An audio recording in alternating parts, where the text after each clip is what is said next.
이렇게 하면 되고. 자, 요거 배워봤냐? 배웠었냐? 혹시? 이건 둘 다 어떤 상황? 어떤 상황을 기준으로 하고 있죠? 그냥 추상적으로 얘기해도 돼요. 왜 안 되면? 하신다면서요? 추토이시 같은 경우는 6.25라는 전쟁 상황 아래에서 그 피난촌에 있던 아이들을 가지고 얘기를 한 거고, 새벽편지는 아마 그 자유가 아직 억압되어 있는 그런 1960년대에서 70년대 그 사이에 어떤 대상을 보고, 그러니까 대상이라기보다는 조금 더 희망을 보고 있는, 그러니까 부정적인 상황에서 우리가 긍정적으로 생각을 하려고 하는 그런 인식들이 드러났다라고 보시면 되고요. 네. 그래서 이것만 기억하시면 돼요, 여러분. 이런 상황 속에서 긍정적인 인식을 하고 있는 거. 근데 우리가 반대로 부정적인 상황에서 긍정적으로 인식을 못하고 계속 부정적으로 하고 있는 것도 있잖아. 뭔지 아세요? 학이잖아. 나는 학이로다. 그러면서 막 계속 부정적으로 인식했잖아요. 그 다음에 그와 반대로 요거랑 비슷했던 게 이제 저세였잖아요. 나랑 한 거예요. 3주차인가 2주차에 나온 거예요. 기억 안 나시면 되는데? 이거 안 되는데? 자, 아무튼 이 상황은 여기서 두 가지로, 하나는 6.25, 하나는 이제 정치적인 뭐 억압, 뭐 아마 이런 식으로 봤으면 될 텐데, 특히 우리 전쟁이라는 부분에서, 자, 전쟁 같은 경우는 부정적 상황이라고 했었는데, 이게 어떤 부분 때문에 부정적 상황인 거야? 전쟁은 무슨성 제일 많이 나오는 거. 6.25는 뭐야? 무기로 사람을 서로 죽이는 그런 거죠. 당연히 참혹할 수 있죠, 그렇죠? 폭력성, 그죠? 폭력성이 있겠죠? 폭력성, 그리고 뭐 이제 비극성. 뭐 이 비극성이라고 한다면 뭐 가족의 해체 등등 뭐 이런 것들로 볼 수 있겠죠, 그렇죠? 가족의 해체라는 게 뭐냐? 가족들과 영원히 이별하게 되는 거죠, 그렇죠? 전쟁 상황으로 인해서 남한과 북한으로 나눠지는 것도 그렇고, 전쟁 중에 희생당하는 민중도 거기에 해당하는 부분이죠, 그죠? 자, 이제 다시, 자, 그 초토의 시라고 되어 있는데, 초토라는 게 뭐야? 초토화됐다라는 거죠, 그죠? 그러니까 전쟁터 자체를 가지고 초토화됐다라는 얘기를 하고 있는데, 그 속에서 아이들을 바라보면서 긍정적으로 인식하는 부분들 한번 볼게요. 처음에, 자, 판잣집 유리딱지라고 있어요. 판잣집 이라는 공간을 통해서 여기가 대략적으로 어디라는 곳을 알 수 있어요. 난민촌, 피난촌, 맞죠? 피난처 정도로 볼 수가 있어요. 그럼 어쨌든 여기가 그렇게 좋은 상황은 아닐 거야. 좋은 공간은 아닐 거라고요, 그죠? 그 유리딱지에, 그 다음에 아이들 부리, 여기서 내가 뭘 보고 있다? 아이들을 보고 있는데, 이게 뭐라고 있냐? 불타는 해바라기 마냥 걸려있다. 자, 불타는 해바라기라고 했으니까 우리가 색채어 정도 볼 수 있겠죠? 그죠? 근데 보통 이 아이들이라고, 전쟁 속에서 이 아이들이 언급된다는 거는 뭐랑 관련이 돼 있을까? 희망이라고 하기엔 조금 그렇고, 아이들이 뭘 가지고 있어요? 희망을 가지고 있어? 그죠? 순수성, 그죠? 순수성과 연결되어 있겠죠, 그죠? 그래서 이제 그 아이들을 보면서 내가 내려쬐이던 햇볕이 눈부시어 돌아간다. 눈부시어 돌아선다. 나도 돌아선다. 그러면 그 다음 밑에 울상이 된 그림자 나의 뒤를 따른다 라고 있어요. 자, 우리가 어쨌든 전쟁 상황 속에서 얘가 뭐가 되었다고? 울상이 되었던 그림자라고 나와 있어요, 그죠? 맞아? 그러면 아직까지 나의 심정은 뭐야? 슬퍼하고 있는 부분은 맞죠? 그럼 울상이 된 그림자가 나를 따라간다는 얘기는 나랑 울상이 된 그림자랑 똑같은 거죠? 그럼 이건 뭐라고 볼 수 있다? 분이시죠? 아니야. 뭐가 같은 거야, 지금? 감정이 같은 거잖아. 그럼 이제 나올 텐데. 예스키야? 뭐야? 감정이입, 그죠? 감정이입이라고 나올 수 있죠. 자, 이런 포인트들은 다른 고전 시가에서도 나오죠. 사민곡도 그렇고, 송민곡도 그렇고, 송민곡 같은 경우는 어여쁜 그림제, 날 쫓아, 뭐 가는구나 이런 부분이 있잖아, 그치? 그럼 여기서 울상에 든 그림자도 사실 나의 심정을 드러내는 거랑 같은 거기 때문에 감정이입을 해주시면 됩니다. 자, 그래서 이제 어느 접어든 골목에서 걸음을 멈춘다. 자, 우리가 판잡집이라는 공간 첫 번째가 있었다고 한다면 이번엔 두 번째 뭐야?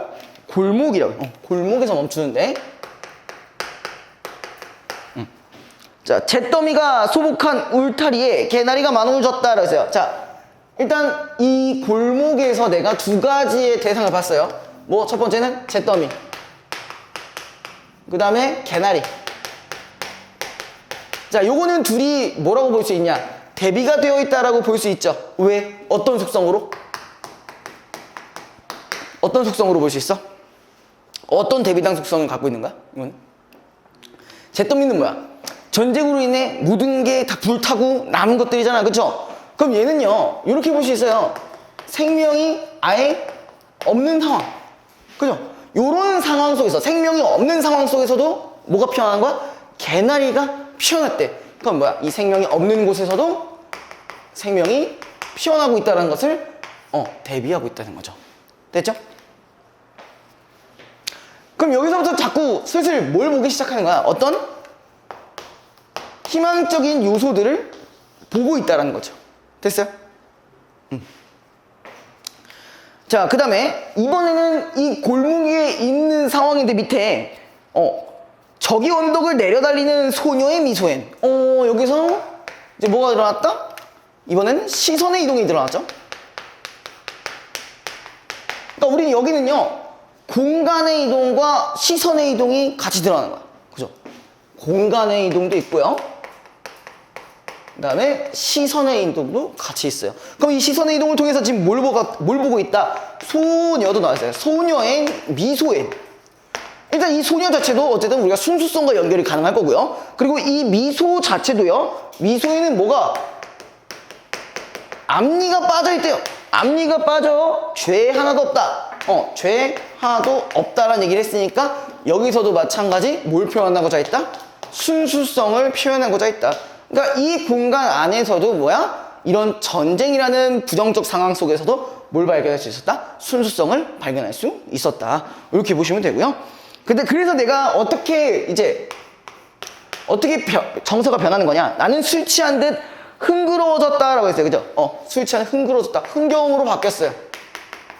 그 다음에 그 밑에 이런 말도 있어요. 그림자가 웃으며 앞장선다. 아까 그 슬펐던 그림자가 웃음으로 바뀐 거니까 얘는 인식 전환이 되었다라고 볼 수 있겠죠.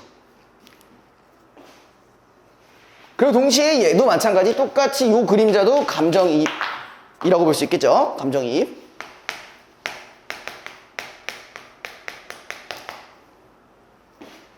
됐죠?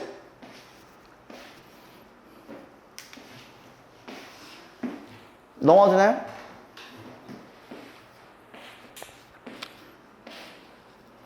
자, 그 다음에 그럼 여긴 다 적으셨나요? 지워도 될까요? 살짝 여기를 쓰고 싶은데 애매할 것 같아서.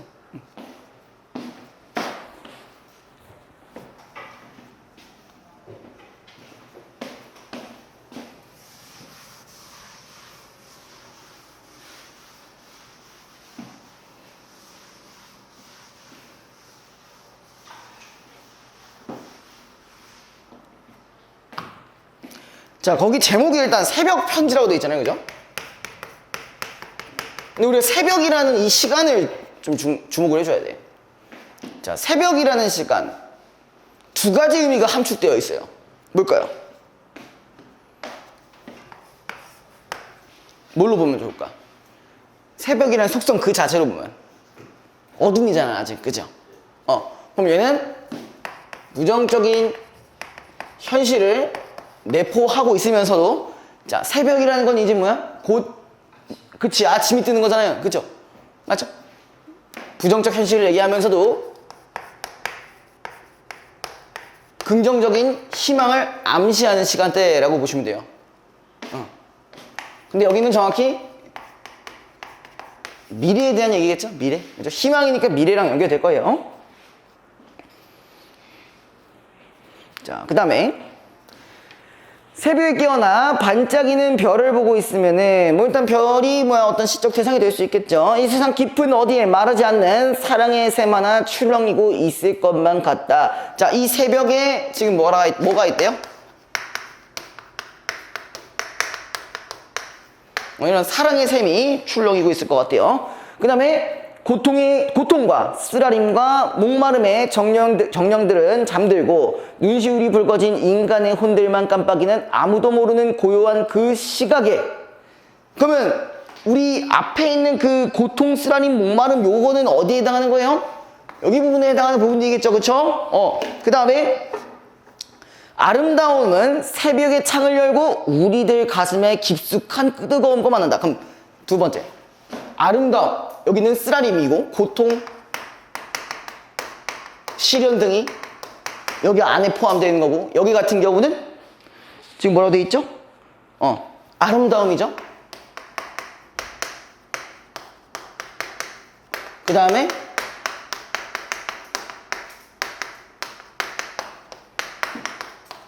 여기랑도 연결이 되겠네요. 그죠?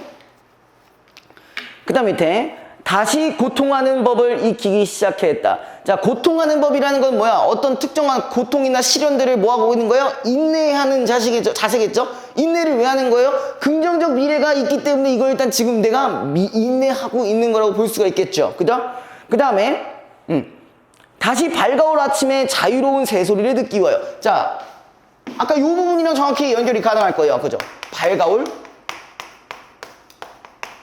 아침의 속성이 뭐야? 아까 자유롭다라는 면도 있었죠. 자유로운 새들이 뭐 울고 뭐 이런 부분들이랑 연결이 가능하겠네요. 자, 그 다음에 따스한 햇살과 바람과 라일락꽃 향기를 맡기 위하여. 자, 진정으로 너를 사랑한다는 한마디, 새벽 편지를 쓰기 위하여. 뭐 이번에도 새벽에 깨어나 반짝이는 별을 보고 있으면, 여기는 그럼 뭐의 반복인 거예요? 19의 반복이겠죠? 근데 이 뒤에 또 뭐 있냐?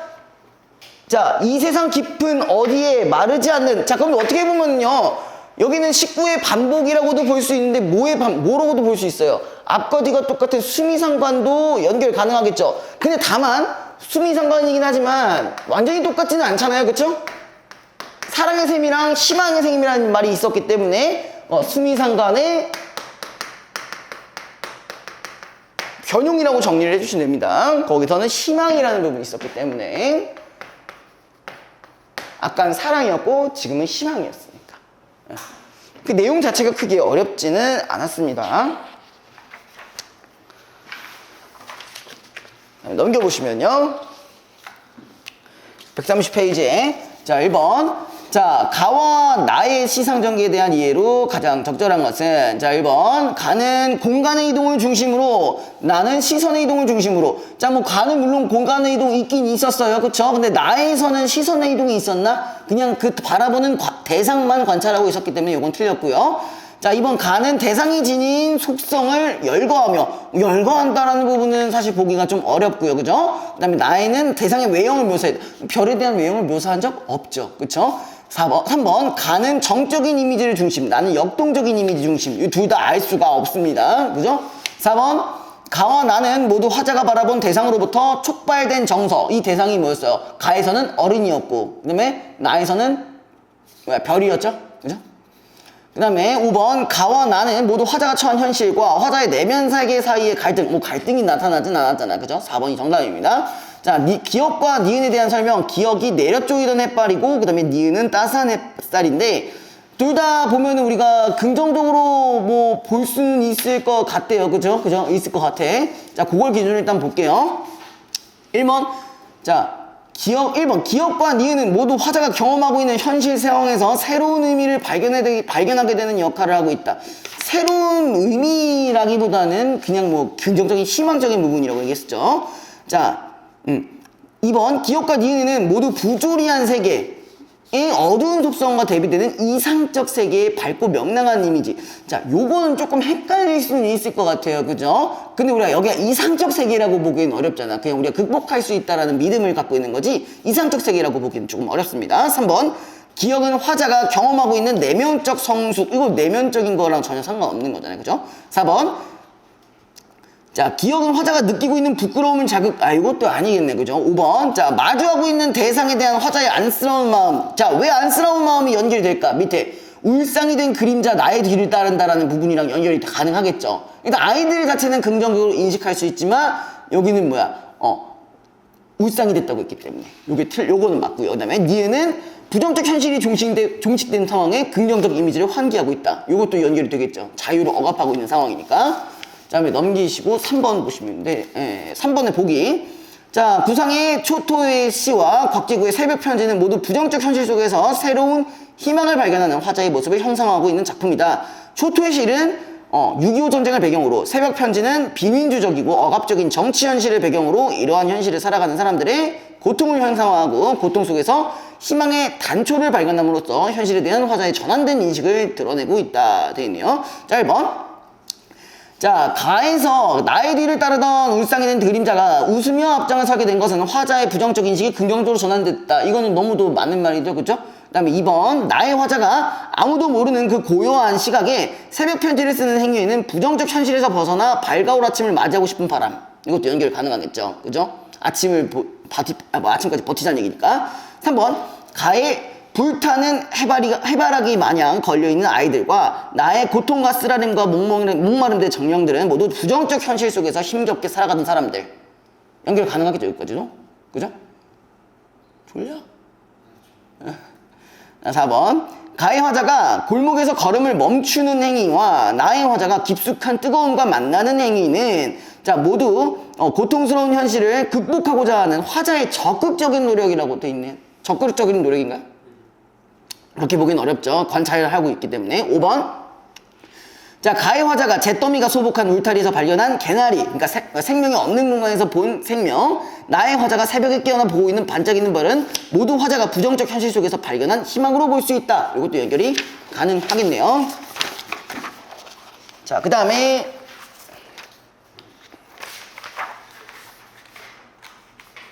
요건 창선가미록이라는 작품인데 혹시 보셨나요? 응, 못 봤어요? 응.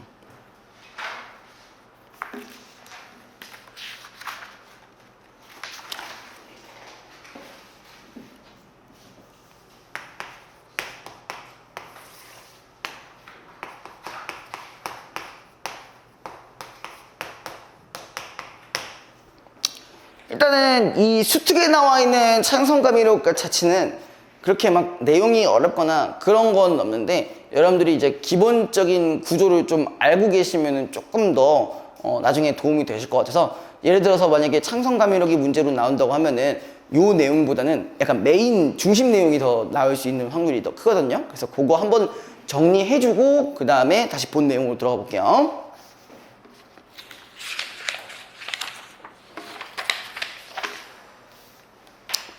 일단 창선가미록이라는 내용 자체가 이렇게 보이세요. 이렇게 나와 있는데 136페이지 잠깐만 볼게요. 착한 행실을 세상에 드러내고 의로운 일에 감동받는 이야기라고 돼 있어요. 그럼 요거는 어떤 성격이 가능한 거예요? 권선징악의 성격이 가능한 거로 좀 나올 수 있다라는 거겠죠. 그쵸? 그리고 그 이전에 우리가 이런 것도 배운 적이 있었어요. 가문소설. 우리 가문소설 하나 있었잖아. 기억나? 유시 3대로? 응, 그거. 기억나는 거 맞죠? 그렇고. 자, 그 다음에. 그럼 얘네들, 어쨌든 가문소설이고요. 권선징악을 기준으로 한다고 한다면은 어떤 부분? 유교적 덕목이랑도 연결이 될 거예요. 그쵸? 주로 뭐랑 뭐가 있어요? 충과 효가 있고, 여기다 플러스 이제 뭐 절개 같은 것도 나눠 볼 수가 있었겠네요. 그죠? 자, 일단 얘는요, 기본적인 구조만 먼저 할게요. 일단 누가 있었냐면은 여기 주인공 화옥이라는 사람이 있어요. 화옥이라는 사람이 있고요. 그 다음에 자, 이 화옥 밑에 부인이 세 친구가 있어요. 심씨, 그 다음에 유씨, 정씨. 자, 이것만 봐도 뭔가 갈등이 생길 것만 같은 느낌이 들지 않아요? 그죠? 부인이 이렇게 많으면 당연히 뭐가 생겨요? 처첩 갈등이 일어나기 마련입니다. 그죠? 아니면 처첩 갈등이 아니더라도 그 자식한테 피해를 끼칠 수 있는 계몽. 요런 것도 나올 수가 있겠죠? 자, 어쨌든 심씨는요, 심씨는 아들 화춘을 낳고, 그 다음에 또 요씨는 딸 화빙선을 낳고, 그 다음에 정씨는 아들 화진을 낳는다. 자, 근데 문제는 뭐냐? 얘가 죽었어요. 누가 고통받을 것 같아? 얘가 왠지 고통을 받을 것 같은 느낌이 그냥 팍팍 들죠? 그 다음에 화옥은 맏아들인 화춘이 변변치 못하다고 생각하며, 자, 얘가 살짝 별로 좋지 않아요. 왜? 맨날 어디 돌아다니고 술만 퍼먹을 줄 알고 여자를 존나 좋아하고 막 도박하고 막 이런 애예요. 그러니까 이제 화옥이 누구한테만 얘를 덜 좋아하고 얘한테 뭐 하고 있다? 편애를 하고 있대요. 자, 일단 이 첫 번째 부인을 놔두고 편애를 한다라는 것 자체에서 갈등이 일어날 확률이 분명히 있겠죠. 얘가 지금 이제 질투를 하기 시작해요. 그럼 얘가 결국 이제 어떤 계략을 하고 음모를 펼칠 수 있는 인물 중에 하나가 됩니다. 예. 그래서 이제 이러한 화옥의 처사로 인해 심씨와 화춘은, 자, 거기 동그라미, 불만을 갖고 화진을 미워하는데, 자, 화옥이 죽자 심씨와 화춘은 온갖 방법을 동원하여 화진과 그의 아내들을 학대한다. 자, 누가 죽었어? 얘를 실드 쳐줄 아빠가 죽었어. 아빠가 죽었어. 그러면 당연히, 자, 이 새끼는 누구를 괴롭힐까? 얘를 싸잡아서 공격하겠죠. 자, 화빙선은 뭘로 공격할까? 아유, 애미 없는 새끼 이러면서 하겠지, 그치? 그럼 얘는 편애하니까 그것 때문에 빡쳐가지고 얘한테 공격을 하겠죠. 그죠? 그래서 화진이 과거에 급제하여 벼슬을 하게 되지만 화춘의 무고로 인해 귀양을 가게 되고, 화진의 아내들도 억울하게 누명을 쓰고 쫓겨나게 된다. 얘는 나름대로 벼슬을 지었지만 무고죄가 있었대요. 무고죄로 인해서 결국 귀양을 가게 돼요. 이게 다 하나의 음모 때문에 이렇게 되는 걸로 볼 수 있겠죠. 그렇죠? 귀양을 간 화진은 병법을 배운 후 백의종군에 하여 해적을 토벌하고 남쪽 지방의 어지럼도 모두 평정한다. 자, 그럼 그거 부분에서 나오는 화진의 어떤 덕목 충이겠죠. 그죠? 충이라는 덕목이 이제 나오겠네요, 얘한테는. 자, 그렇게 되고 심씨와 화춘은 개과천선하게 된다. 그러면 얘네들은 개과천선했대. 일단 건선징악적인 그런 요소들이 나타난 거죠. 근데 그냥 난 얘네 다 죽여버렸으면 좋겠는데, 나 같아도 죽일 것 같은데. 아무튼 이후 쫓겨났던 화진의 아인들도 들어와 화목한 가정을 이룬다. 우리 가문소송의 특징이에요. 가문 자체가 다 행복해지길 바라는 부분입니다. 그래서 요거 기본적인 구조는 요렇고요. 그래서 요거를 한번 알아두시면은 나쁘진 않다. 근데 다만 실제 여기에 나와 있는 내용은 좀 다르니까요. 그 부분들 확인해보고 넘어갈게요. 많이 피곤해? 요것만 하고 쉬어? 그래야겠네요.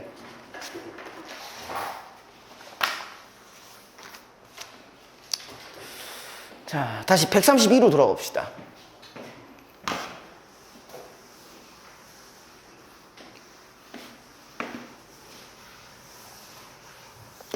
이전에 63대륙을 할 때 가문소설의 특징 중에 하나가 뭐였냐면은 각각 가문과 관련된 일이긴 하지만 다른 사건들을 병렬적으로 제시했다 라는 게 나오잖아요. 뭐야 이거 역시 CV에서 샀구나. 원프로원이지 그지 그거? 아니에요? 저 원프로원인데? 맞아요. 저도 가끔 저 땡길 때 맨날 저 사서 먹긴 하는데. 자, 볼게요. 이전에 진공이 병부에 있을 때였다. 엄숭의 양아들 조문화가 진공의 딸 채경이 아름답다는 말을 듣고 자기 아들과 혼인시키러 청혼을 했는데, 자, 요거 일단 한번 걸어볼게요. 뭐가 있었냐면은 진공 있죠, 진공. 그리고 진공이 있고 그 밑에 딸인 채경이가 있어요. 채경이가 있고, 그 다음에 또 누가 있었냐면은 엄숭이라는 사람이 있어요. 밑에 옆에다 같이 적어줄게요. 엄숭이라는 사람이 있고, 그 다음에 그 밑에 또 누가 있었다고요? 조문화가 있었어요. 근데 이 조문화에 어떤 양아들이 있는데, 지금 양아들과 채경을 뭐 하려고 했다? 결혼시키려고 했어요. 결혼시키려고 했어요. 자, 근데 우리가 이걸 살펴봐야 될 게, 고전소설은 보통 두 부류로 나와요. 그죠? 이원적 세계관이라고 했죠. 그죠? 그 다음에 얘도 마찬가지. 인물들도 두 부류로 나눠집니다. 그쵸? 이렇게 나눠졌는데. 자, 얘가 뭐라냐? 공이 매정하게 사양하여 물리친 일이 있었다. 조문화는 크게 분개한 나머지 엄순하게 청탁하여. 자, 하나, 뭐가 있었냐? 청탁이라는 말이 있었대요. 청탁을 해서 얘가 뭐라고 했대? 진공을 산소성 노안분의 죄독으로 좌천시켰대. 와, 이 말 한마디로 바로 그냥 지방으로 내려보냈어요. 지방으로 내려보냈어. 그런 후 다시 양석을 시켜 진공이 태원전 3천만 양을 사사로이 착복하였다고 무고한 후에 금유옥에 가두고 온갖 음모로 죄를 얽어매었다. 자, 좌천도 하고 또 무고도 시켰네요. 그쵸? 무고도 시켰습니다. 자, 이게 뜻하는 건 뭘까요? 청탁을 통해 어떤 한 새끼를 조질 수가 있어. 그럼 뭐랑 연결되는 거야?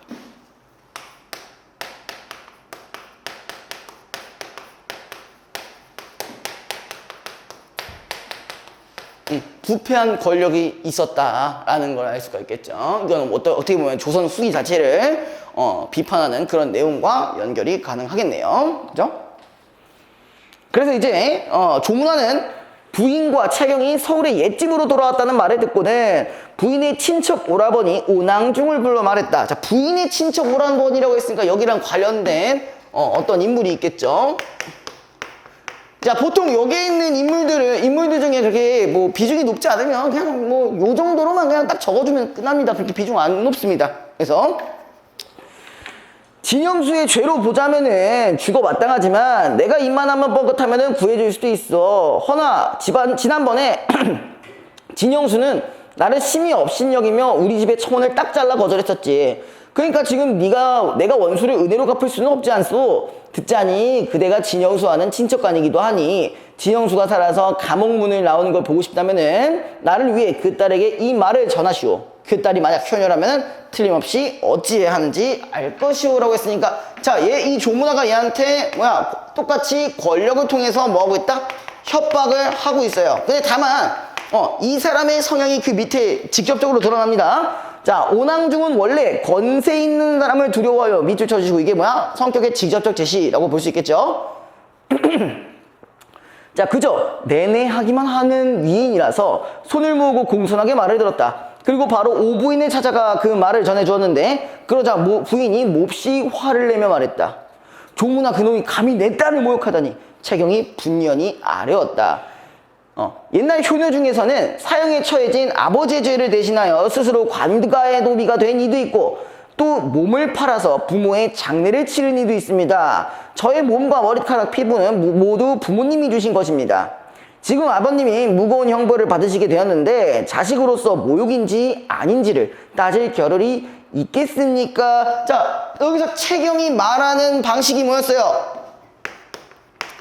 고사에 있었던 어떤 부분들을 인용하면서 자기가 뭘 하겠다는 부분을 암시하고 있는 거야. 아, 내가 결혼하겠다라는 걸 암시하는 거죠. 그죠? 효녀들이 자기의 뭔가를 희생을 해서 어떤 부모님을 살려주는 그런 행위들을 열거했고 나열했기 때문에 이렇게 연결이 가능할 거고요. 자, 그 다음에 평소에 딸이 옥처럼 맑고 서리빨처럼 깨끗한 마음을 지녔다고 생각하고 있던 부인은 채경의 이 말을 듣고 경악한 나머지 아무 말도 할 수가 없었다. 그러다 한참 뒤에 눈물을 흘리면서 탄식했다. 자, 총계적에서 학을 보고 읊었던 시가 앞날을 예언하는 말이 되었으니 또 여기 기억이 좀 거슬릴 수 있는 부분이겠네요. 그죠? 승기야? 예, 그죠? 예. 그거 좀 마시면서 해. 나는 그런 건 마셔도 좋으니까 졸지는 말았으면 좋겠어요. 그러니까 편하게 뭐 드셔도 돼요. 뭐 팝콘을 들고 와서 드셔도 되고, 뭐 제가 뭐 약간 영화관 느낌으로 상관없으니까 안 주는 게 제일 중요합니다. 자, 아무튼 요 부분이 이건 뭐랑 연결이 되는 거냐 사실. 그러니까 앞날을 예언한다. 뭐 두 가지 측면이 있겠지만 얘가 이제 약혼을 하고 있는 사람이 있었는데요. 그것도 이제 거기에 대한 이제 시련도 생길 수 있고, 그다음에 가족들과의 이별에 대한 얘기도 나올 수 있겠죠, 그렇죠? 자, 내가 어떻게 네 마음을 의심하겠느냐. 하지만 딸을 죽이고 아비를 살리면은 살아난 아비의 마음이 어떻겠느냐. 그 다음에 옛사람의 말에 내기에 황금을 건 사람은 분별력이 흐려진다 라고 했다. 여기도 뭐 마찬가지 고사인용이 드러난 부분이고요. 지금 내 마음이 황금을 내기에 건 사람과 같을 뿐이겠느냐. 너는 잘 생각해서 결정하거라. 자, 채경은 조금도 거리낌 없이 직접 오낭중에게 혼인을 허락하겠다고 했다. 오낭중이 크게 기뻐하면서 조문화에게 이 사실을 알리자 조문화는 미칠 듯이 기뻐했다. 다음날 조문화가 다시 엄숭에게 청탁을 넣으니 천자는 진공을 죽이지는 않고 뭐 했대요? 또 청탁을 해가지고 이번에는 뭐야? 결국 귀양을 보냈대요. 야씨, 그 권력이 참 무서워요, 그죠? 솔직히 이번에도 이건 잘라야겠다. 이건 잘라야겠다. 이번에도 뭐가 있었어? 우리 대통령님의 한마디에 한마디에 이제 우리 학원가가 많이 힘들어졌죠, 그죠? 그리고 그걸 이제 킬러 문항 얘기 이제 우리 우진이 형님이 한번 얘기했더니 이제 바로 뭐야? 세무조사 바로 세무조사 들어갔죠. 이제 약간 거기 결론적으로는 뭐였냐면은 대형학원 5개만 딱 조진다고 했어요. 딱 그것만 조지고 나머지는 않다. 니들이 알아서 해라. 라는 식으로 얘기를 했대요.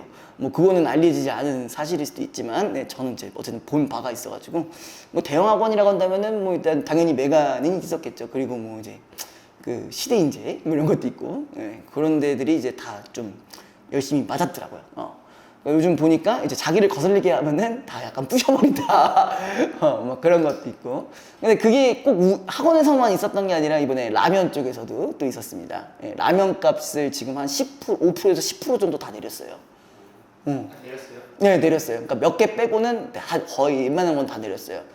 그래서 오뚜기 쪽도 내리고, 뭐 팔도 쪽, 왕뚜껑이야 뭐 이런 거 있잖아요. 이런 것도 다 내렸거든요. 그러니까 그것도 왜 그런 거냐면은 밀값이 원래 그러니까 평소의 시세보다 많이 낮아졌어요.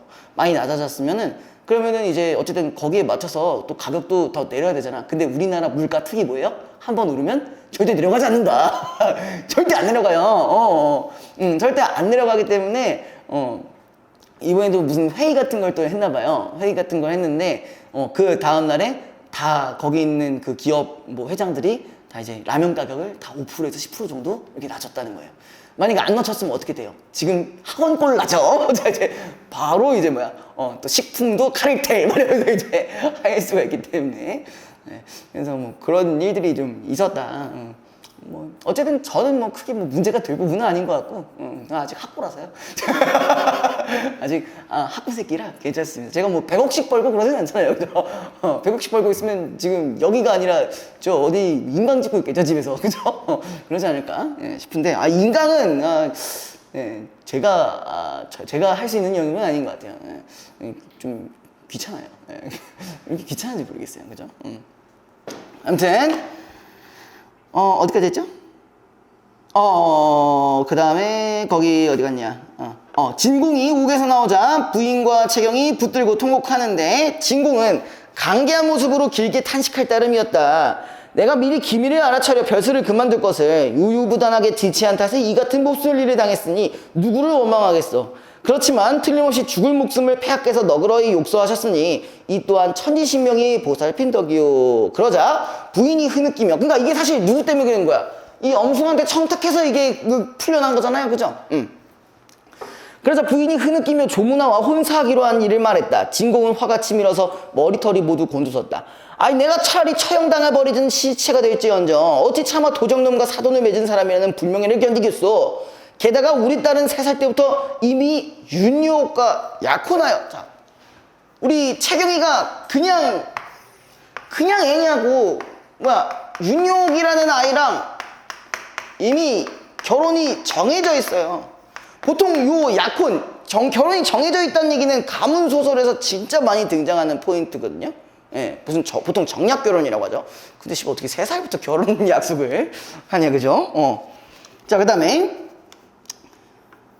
채경이 약혼하여 지금 11해가 지났는데 대장부라면 어떻게 자식을 팔아 목숨을 구하겠소? 채경이 편안한 낯빛으로 아버지께 말씀드렸다. 상황이 급박하다 보니 소녀가 경솔하게도 미리 허락을 하였습니다. 이미 깨진 그릇이니 말한 대로 어쩔 수가 없고요. 또한 세상일이 다 나름대로 살아가는 방도가 있습니다. 그렇다는 얘기는 뭐야? 얘가 그냥 마냥 결혼을 해주겠다는 얘기는 아닐 것 같아요. 그죠? 아버님께서는 소녀를 걱정하지 마세요. 이렇게 말하고는 태어난 기색이었다. 진공은 기가 막혀 하늘만 바라볼 뿐이었다. 그러다가 다시 가만히 생각해 보았다. 딸아이는 아장아장 걸을 때부터 남다른 담력과 꾀가 있었지. 지금 하는 말과 행동 거지를 보니 틀림없이 자신의 몸을 온전히 할 수 있는 기발한 계약이 있는 거야. 그냥 그 뜻을 따르고 지켜봐야겠다 하면서 이제, 자, 우리가 중략 부분 줄거리 같은 경우도 꼭 보라고 했었어요. 여기서 좀 전체적인 흐름이 드러나는 경우가 있으니까 반드시 읽어보시고요. 채경의 계획을 듣고 안심한 진공 부부는 채경에게 자신을 따라오지 말라고 하고 오빠가 머물고 있는 회남을 갈 것으로 당부하여 운남묘로 귀향길을 떠난다. 자, 그 다음에 이제 두 번째, 조문아랑 이 채경 간의 이제 얘기가 나오겠죠. 자, 진궁과 부인이 떠나자 채경은 방으로 돌아와 누워 밤낮으로 흐느껴 울었다. 조문아의 하인이 끊임없이 와서 혼인을 재촉했다.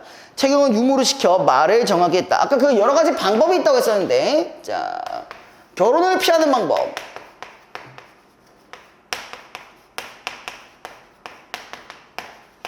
어떤 전략들이 몇 가지가 있으니까 이 전략 정도로만 기억을 하시고 넘어가시면 돼요.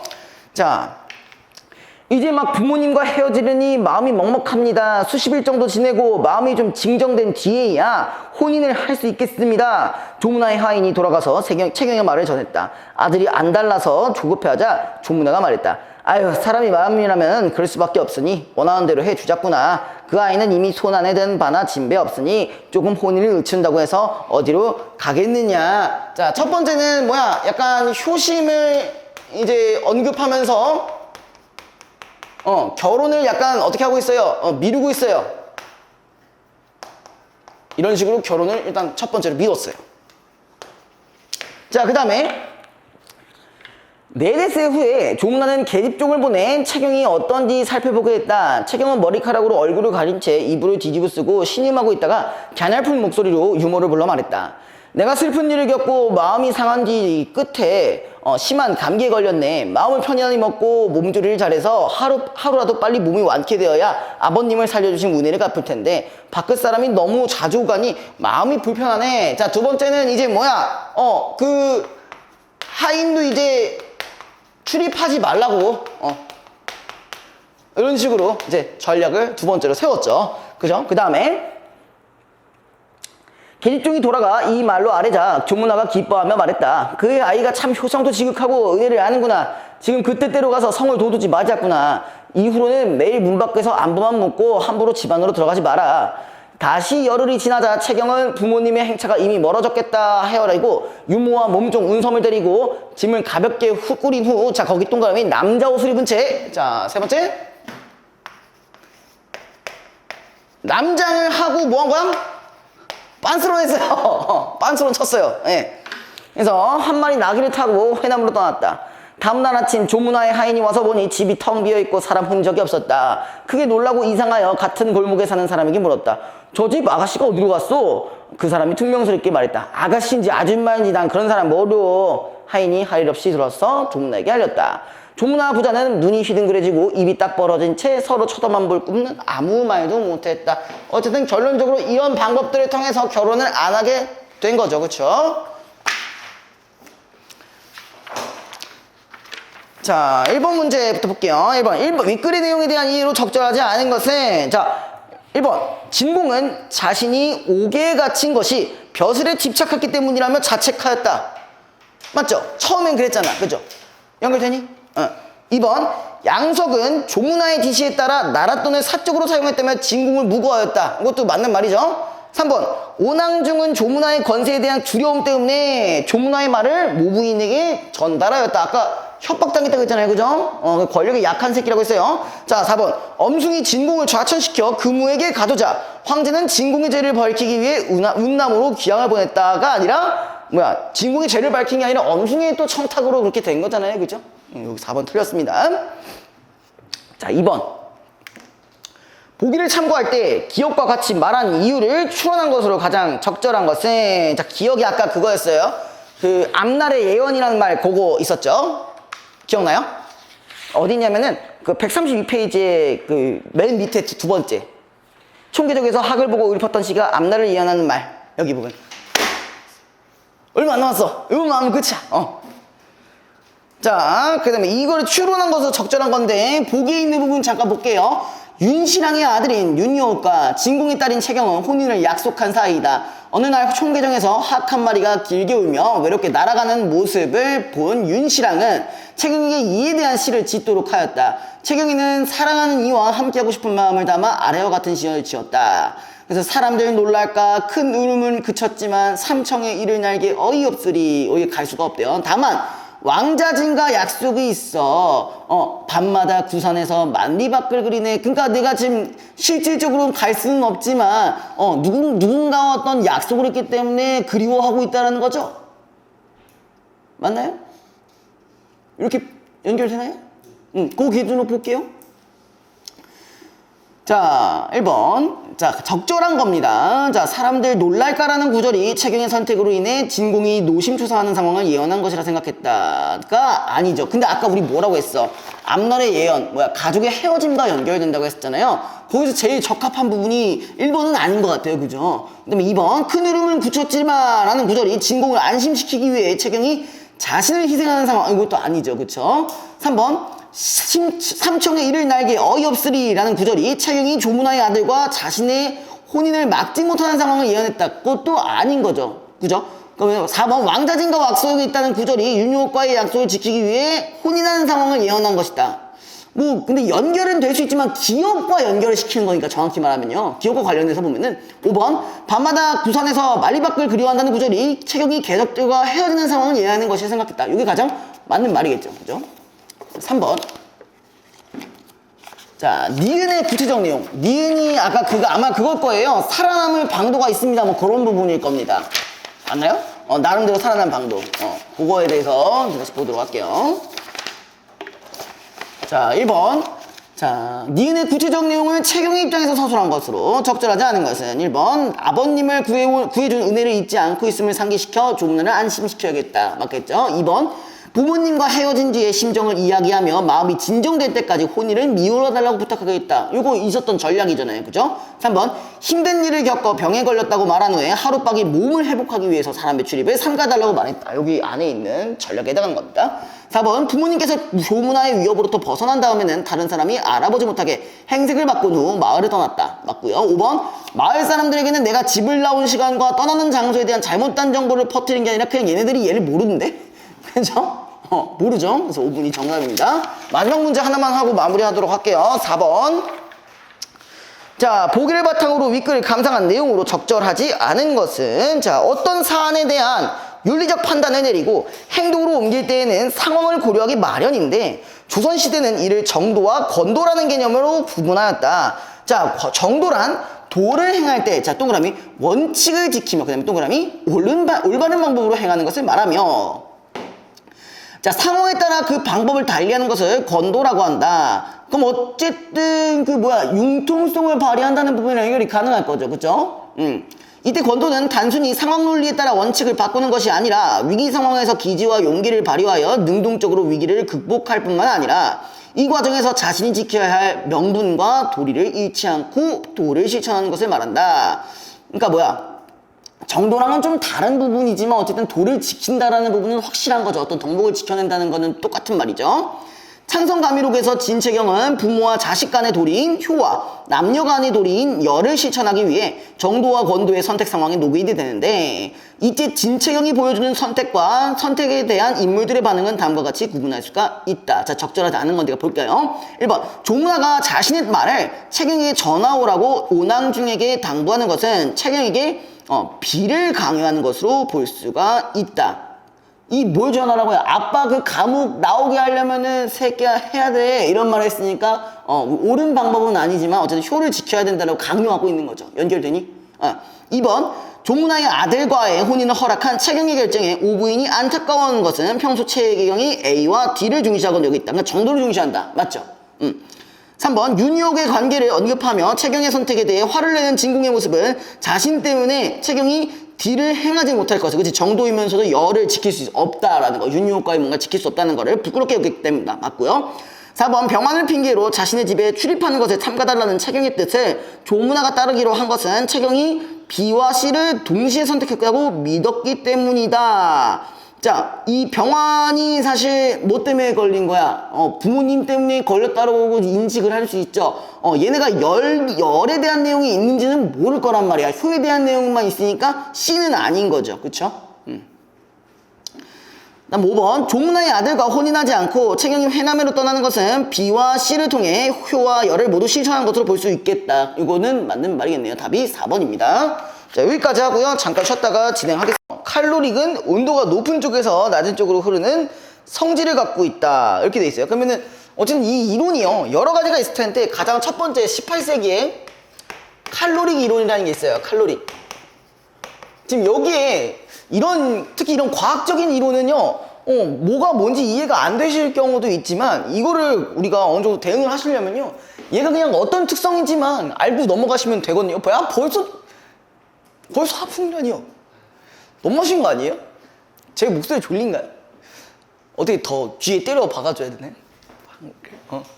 자, 아무튼, 자, 얘가 칼로릭은 온도가 높은 곳에서 온도가 낮은 곳으로 가는 그냥 특성이 있다 정도로 한번 보시면 되고요. 그 다음에 질량이 없는 입자들의 모임이라는 생각이 받아들여지고 있었다. 이를 칼로릭 이론이라 부르는데, 이에 따르면은 찬물체와 뜨거운 물체를 접촉시켜 놓았을 때 두 물체의 온도가 같아지는 것은 칼로릭이 뜨거운 물체에서 차가운 물체로 이동하기 때문이라는 것이다.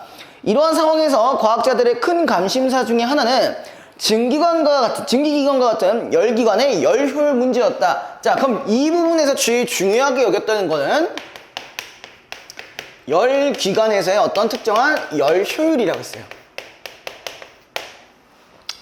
자, 열기관은 높은 온도의 열원에서 열을 흡수하고 낮은 온도의 대기와 같은 열기관 외부에 열을 방출하며 일을 하는 기관을 말하는데, 자, 요거 좀 자세히 볼 필요가 있습니다. 자, 이 열기관이라는 말을요, 지금 온도가 높은 곳에서 온도가 낮은 곳으로 방출을 한다 했었는데, 이 방출하는 과정에서 뭐가 있다고요? 1이라는 걸 한대요. 1이라는 걸 한대. 일단 이거 근데 잘 봐야 돼. 이 뒤에 나오는 부분이 좀 다른 얘기가 있습니다. 아마 요거 들어보실 수도 있나? 에너지 보존의 법칙 들어본 적 있어요? 통과할 때 들었을 수도 있을 것 같아요. 줄의 그 에너지 보존 법칙. 자, 아무튼 열효율은 열기관에 흡수한 열의 양 대비 한 1의 양으로 정의가 된다. 19세기 초에 카르노는 열기관의 열효율 문제를 칼로릭 기론에 기반을 두고 다루었는데, 자, 카르노는 물레방아와 같은 수력기관에서 물이 높은 곳에서 낮은 곳으로 흐르면서 일을 할 때 물의 양과 한 일의 양의 비가 높이 차이에만 좌우되는 것에 주목하였다. 그러면 얘가 한 말은 뭐냐면요, 이렇게 돼 있을 거예요. 흡수한 열, 그 다음에 한 1, 이렇게 중간에 이런 식이 하나 나와 있었어요. 그쵸? 자, 그래서 물의 높이 차에 이동한 것과 흡사하게 칼로릭도 고온에서 저온으로 이동하면서 일을 하게 되는데, 열기관의 열효율 역시 이러한, 자, 거기 동그라미 온도에만 의존한다는 것이다 그랬어요. 그럼 여기서 말하는 아까 그 카르노의 열역학 이론이라는 거는 결론적으로 뭐로만 이루어진다? 온도라는 변수로만 이루어진다 라고 보시면 돼요.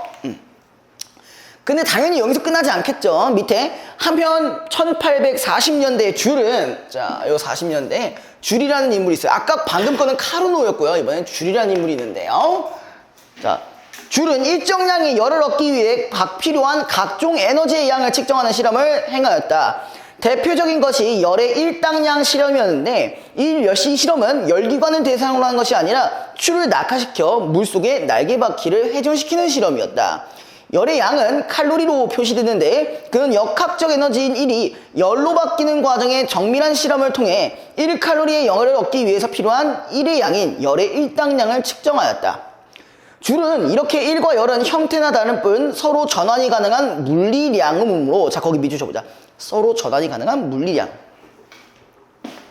1과 양은, 그러니까 전환이 가능한 물리량이라는 요거 힌트가 하나 나왔고요. 그 다음에, 자, 그래서 등가성을 갖는다는 것을 입증했대요. 그럼 요거랑 관련되어 있는 특성은 등가성. 서로 전환이 가능하다. 등가성이라는 걸 입증했으며, 열과 일이 상호 전환될 때 열과 일의 에너지를 합한 양은 일정하게 보존된다는 사실을 알아채었다. 거기 동그라미. 열과 일의 에너지를 합한 양은 일정하게 보존된다. 그러니까 한마디로 뭐야? 등가성 플러스 보존도 가능하다. 자, 이후 열과 일뿐만 아니라 화학 에너지, 전기 에너지 등이 등가성을 가지며 상호 전환될 때 에너지 총량은 변하지 않는다는 에너지 보존 법칙이 입증되었다. 그럼 이건 모든 에너지에 적용이 가능한, 자, 에너지 보존 법칙이 있대요.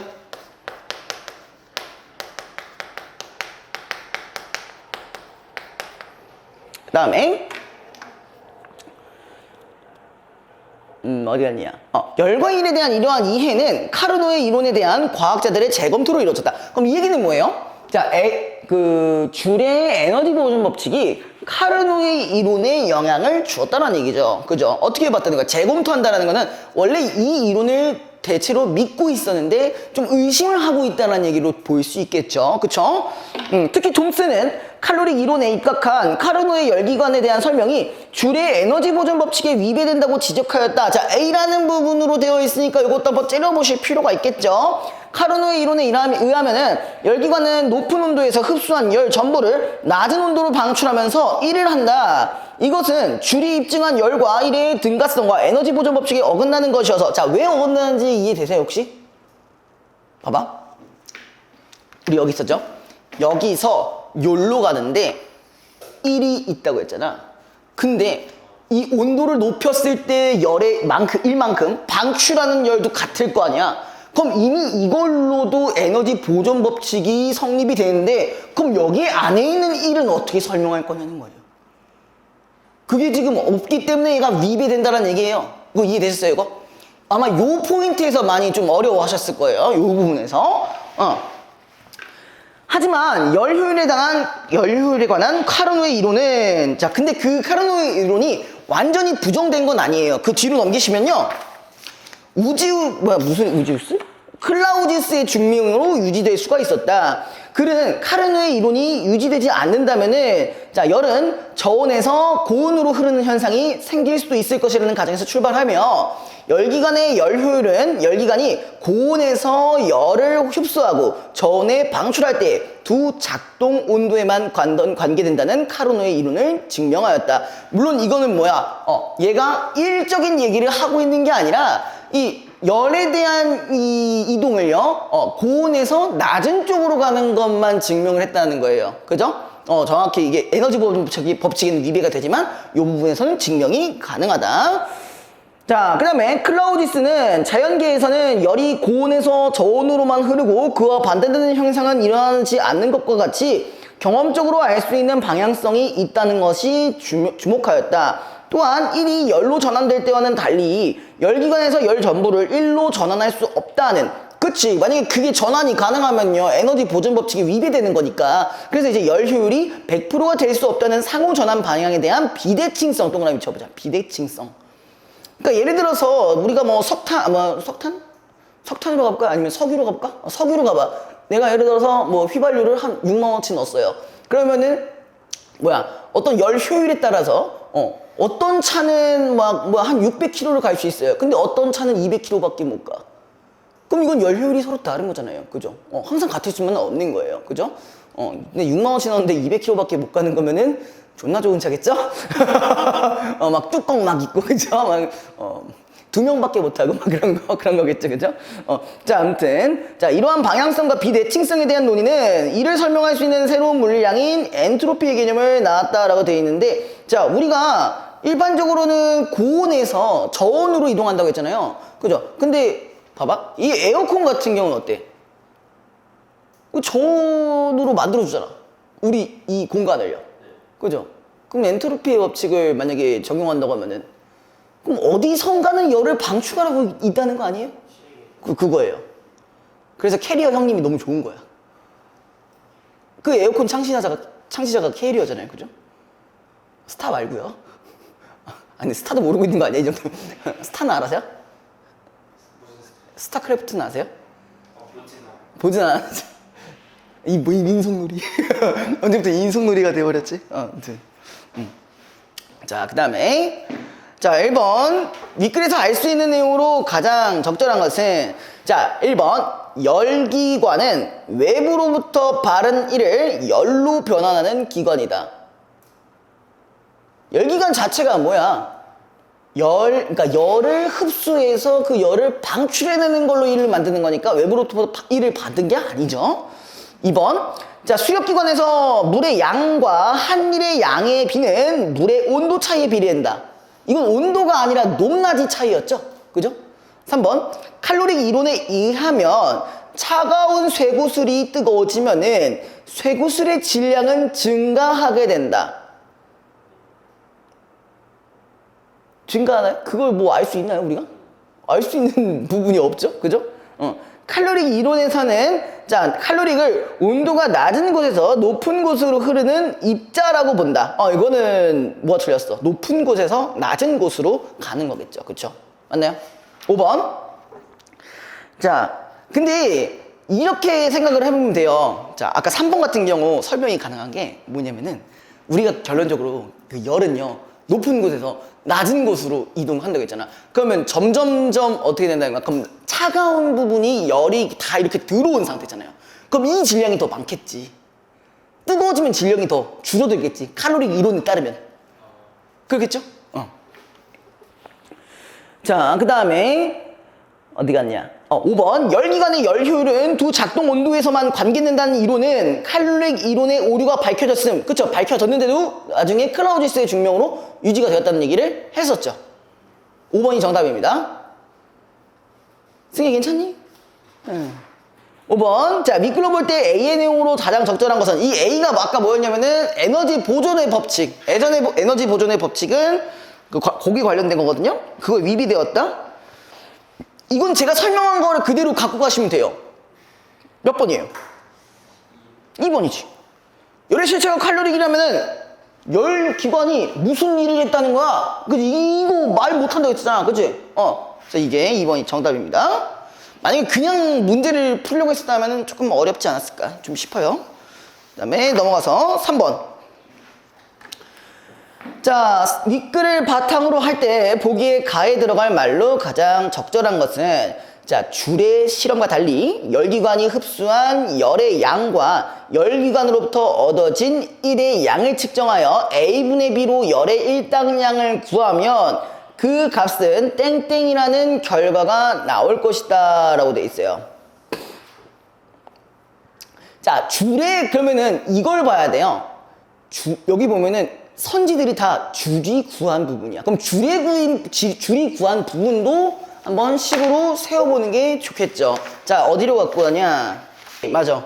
흡수한 열이랑 한 1에 대한 얘기가 이제 카르노의 이론이었다면은 그 줄 같은 경우는 이 분수가 없는 거야. 한 1이 흡수한 열이랑 같은 거니까. 그래서 이게 아마 제가 알기로는 이게 분수가 없이 한 1로 B로만 나타냈다. 나 아마 요거 얘기를 안 했던 것 같아요. 그죠? 그래서 그럼 당연히 일당량이 얘가 줄이 더 크겠지. 그죠? 그 다음에 2번. 열기관이 열을 흡수할 때 온도와 상관없이 줄이 구한 열의 일당량과 같은 게 아니라 무조건 줄이 다 큽니다. 줄이 더 큽니다. 3번. 열기관이 흡수한 열의 양이 많을수록, 아니 뭐 흡수한 열이 많아봐야 얘는 분모가 더 높아지는 거잖아요. 그죠? 그러니까 얘도 줄이 구한 열의 일당량보다 커지는 게 아니라 당연히 작아지겠죠. 4번 열기관의 두 작동 온도의 차이가 커진다고 해봐야 뭐야 어쨌든 분모가 커지거나 그렇게 되는 부분들이 있으니까 얘도 얘가 더 크고요. 줄이 더 크고요. 자 5번 열기관이 흡수한 열의 양과 두 작동 온도에 상관없이 줄이 구한 열의 일당량보다 작다. 요게 맞는 말이 돼요. 예. 그 다음에 그래서 줄을 애초에 요걸로 설정을 갖고 나가야 되는데 이게 아마 안 됐을 거면은 문제 풀기가 조금 어려울 수 있었을 거예요. 그 다음에 4번 윗글의 기역 미음과 같은 의미로 사용된 것은 자 기역이 뭔가요? 부른다라고 되어 있는데 이 부른다라는 거는 여기서는 뭐예요? 명명한다, 칼로릭 이론이라고 하기로 정했다라는 거겠죠? 그래서 1번 같은 경우 웃음은 또 다른 웃음을 부르는 거, 이건 약간 전염에 비슷한 부분이니까 이건 아니고요. 그 다음에 니은이 칼로릭 이론에 기반을 두고 다루었다라고 돼 있어요. 그럼 이렇게 어떻게 되는 거야? 뭐라고 돼? 이거 무슨 뜻이에요? 열효율 문제를 칼로릭 이론에 기반을 두고 이 해결을 했다라고 보는 게 좋겠죠. 그죠? 여기서는 그는 익숙한 솜씨로 기계를 다루고 있었다. 이건 조작하는 거잖아. 그죠? 뭐야, 갑자기. 자, 3번. 디귿 흐르면서. 자, 높은 곳에서 낮은 곳로 흐르고 있다는 거니까 이건 말 그대로 뭐야? 물리적으로 흐르고 있는 거죠. 그죠? 3번은 이야기가 엉뚱한 방향으로 흐르고 있다. 이거 물리적이 아니니까 됐죠? 그 다음에 4번이 어긋난다. 에너지 보존 법칙에 어긋난다라고 돼 있는데 그는 상식이 어긋나는 일. 요게 좀 맞는 말인 것 같아요. 그죠? 그 다음에 5번 미음이 어디 있어? 다음 140페이지 보면요. 저온에서 고온으로 흐르는 현상이 생길 수도 있을 것이다. 그리고 여기는 비가 오게 생겼다. 이건 현상이 말 그대로 일어난다는 거고 요거 같은 경우는 미래에 대한 어떤 예측인 거잖아. 추측이나 예측에 관한 거니까 4번이 정답입니다. 자, 그 다음에 회화주의 사진인데 142페이지 보시면요. 여기는 지워도 될 거죠? 되죠? 응.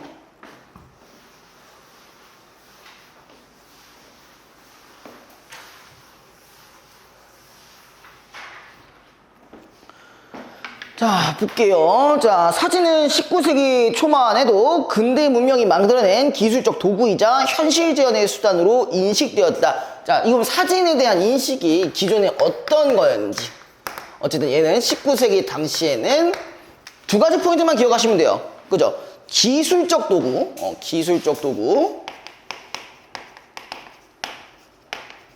그 다음에 현실 재현의 수단. 그랬어요. 현실 재현의 수단.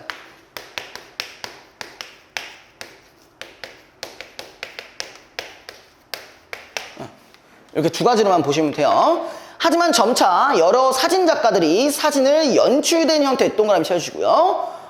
찍거나 제작함으로써 자기 주관을 표현하고자 하는 시도를 하였다. 그럼 그 부분이 뭐야? 사진 작가들이 그런 그런 사진들을 만들어내면서 이거랑 좀 다른 부분이 있었다라고 볼 수 있는 거죠. 그쵸?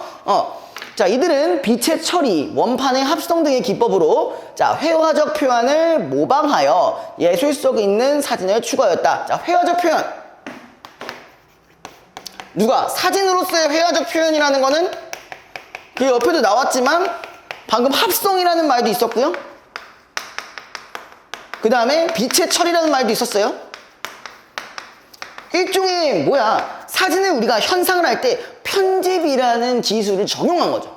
그죠? 자, 그래서 이러한 흐름 속에서 만들어진 사진 작품들을 회화주의 사진이라고 부른다. 그러면서 이제 뭐가 나왔냐면은 스타이컨의 빅토르 위고와 생각하는 사람과 함께 있는 로댕이라고 나와 있어요. 그럼 지금 대상이 총 3명이에요.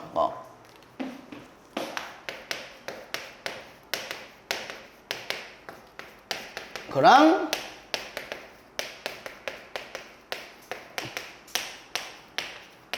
그 다음에 로댕. 참고로 요 두 작품은 로댕이 지은 작품입니다. 로댕이라는 사람이 만든 작품이에요. 요거는 아마 아실 거예요. 이거. 그죠? 빡하는 거 아니에요. 그렇고. 자, 아무튼 이 작품에서 피사체들은 조각가 로댕과 그의 작품인 빅토르 위고와 생각하는 사람이다.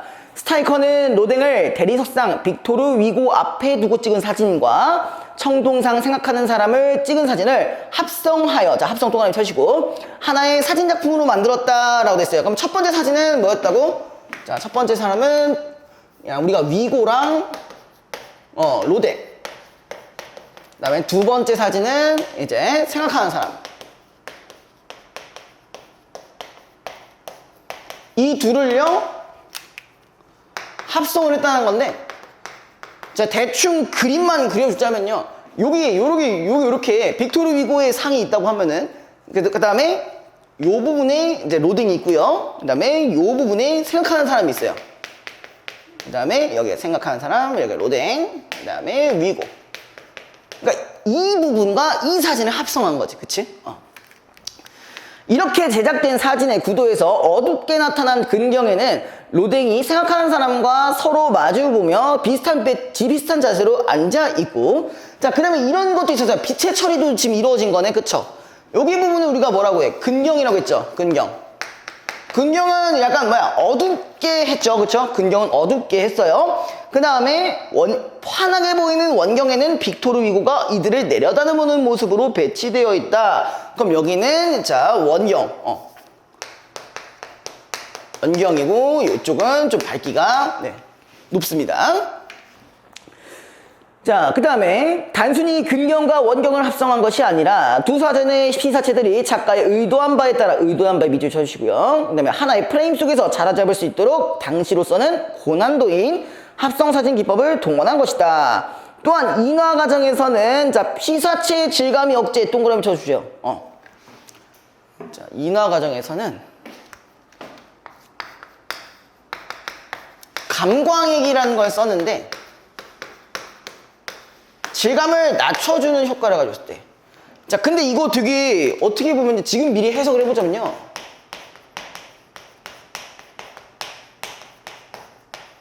이 얘기가 무슨 뜻일까요? 피사체의 질감을 낮췄다라는 거는 뭐랑 연결이 되는 걸까요? 그렇죠. 여기서 사람이 누군데? 얘 사람이고 나머지 다 조각상이잖아. 그러니까 이 색간의 모를, 경계를 모호하게 만든 거예요. 그러니까 셋 다 같은 존재, 그러니까 같은 인간 이렇게 보려고 만든 거겠죠. 그죠? 여기까지 됐어요? 스타이커는 1901년부터 거의 매주 로댕과 예술적 고려를 하며 그의 작품들을 촬영했다. 로댕은 사물의 외형만을 재현하려는 당시 예술계의 경향에서 벗어나 생명력과 표현성을 강조하는 조각을 하고 있었는데, 스타이커는 이를 높이 평가하고 깊이 공감하였다. 스타이커는 사진이나 조각이 작가의 주관과 감정을 표현할 수 있으며 문학작품처럼 해석의 대상도 될 수 있다고 생각했는데, 로댕 또한 이에 동감하여 기꺼이 사진작품의 모델이 되어주기도 하였다. 그럼 어쨌든 얘가 말하는, 자, 회화적 표현이 가능하다는 부분과 연결이 되는 거죠. 그 어떤 예술가는 이런 것들을 했다라는 거니까요. 그죠? 이 사진에서는 피사체들의 질감이 뚜렷이 살지 않게 처리하여 모든 피사체들이 사람인 듯한 느낌을 주도록 했다. 아까 방금 설명드린 부분이 있었죠. 대문호 빅토르 위고가, 대문호가 뭔지 아세요? 엄청난, 그렇죠. 약간 문학작품의 대부 정도로 생각하시면 됩니다. 내려다보고 있는 가운데 로댕은 생각하는 사람과 마주하여 자신도 생각하는 사람이 된 양 같은 자세로 묵상하는 모습을 취하고 있다. 원경에서 희고 밝게 빛나는 빅토르 위고는 근경에 있는 로댕과 생각하는 사람의 어두운 모습에 대비되어 창조의 영감을 발산하는 모습으로 나타난다. 그러면 여기는 지금 뭐라고 했어? 빅토르 위고 쪽은 밝으니까 창조의 어떤 영감을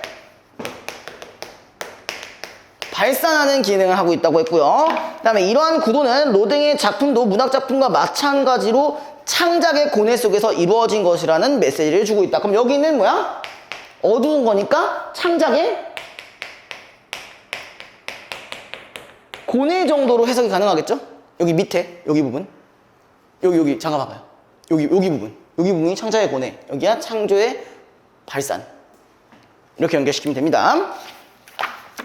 자, 다음에 이처럼 스타이커는 명암 대비가 뚜렷이 드러나도록 촬영하고, 이건 못 쓴 거예요. 방금 빛의 처리한 거죠.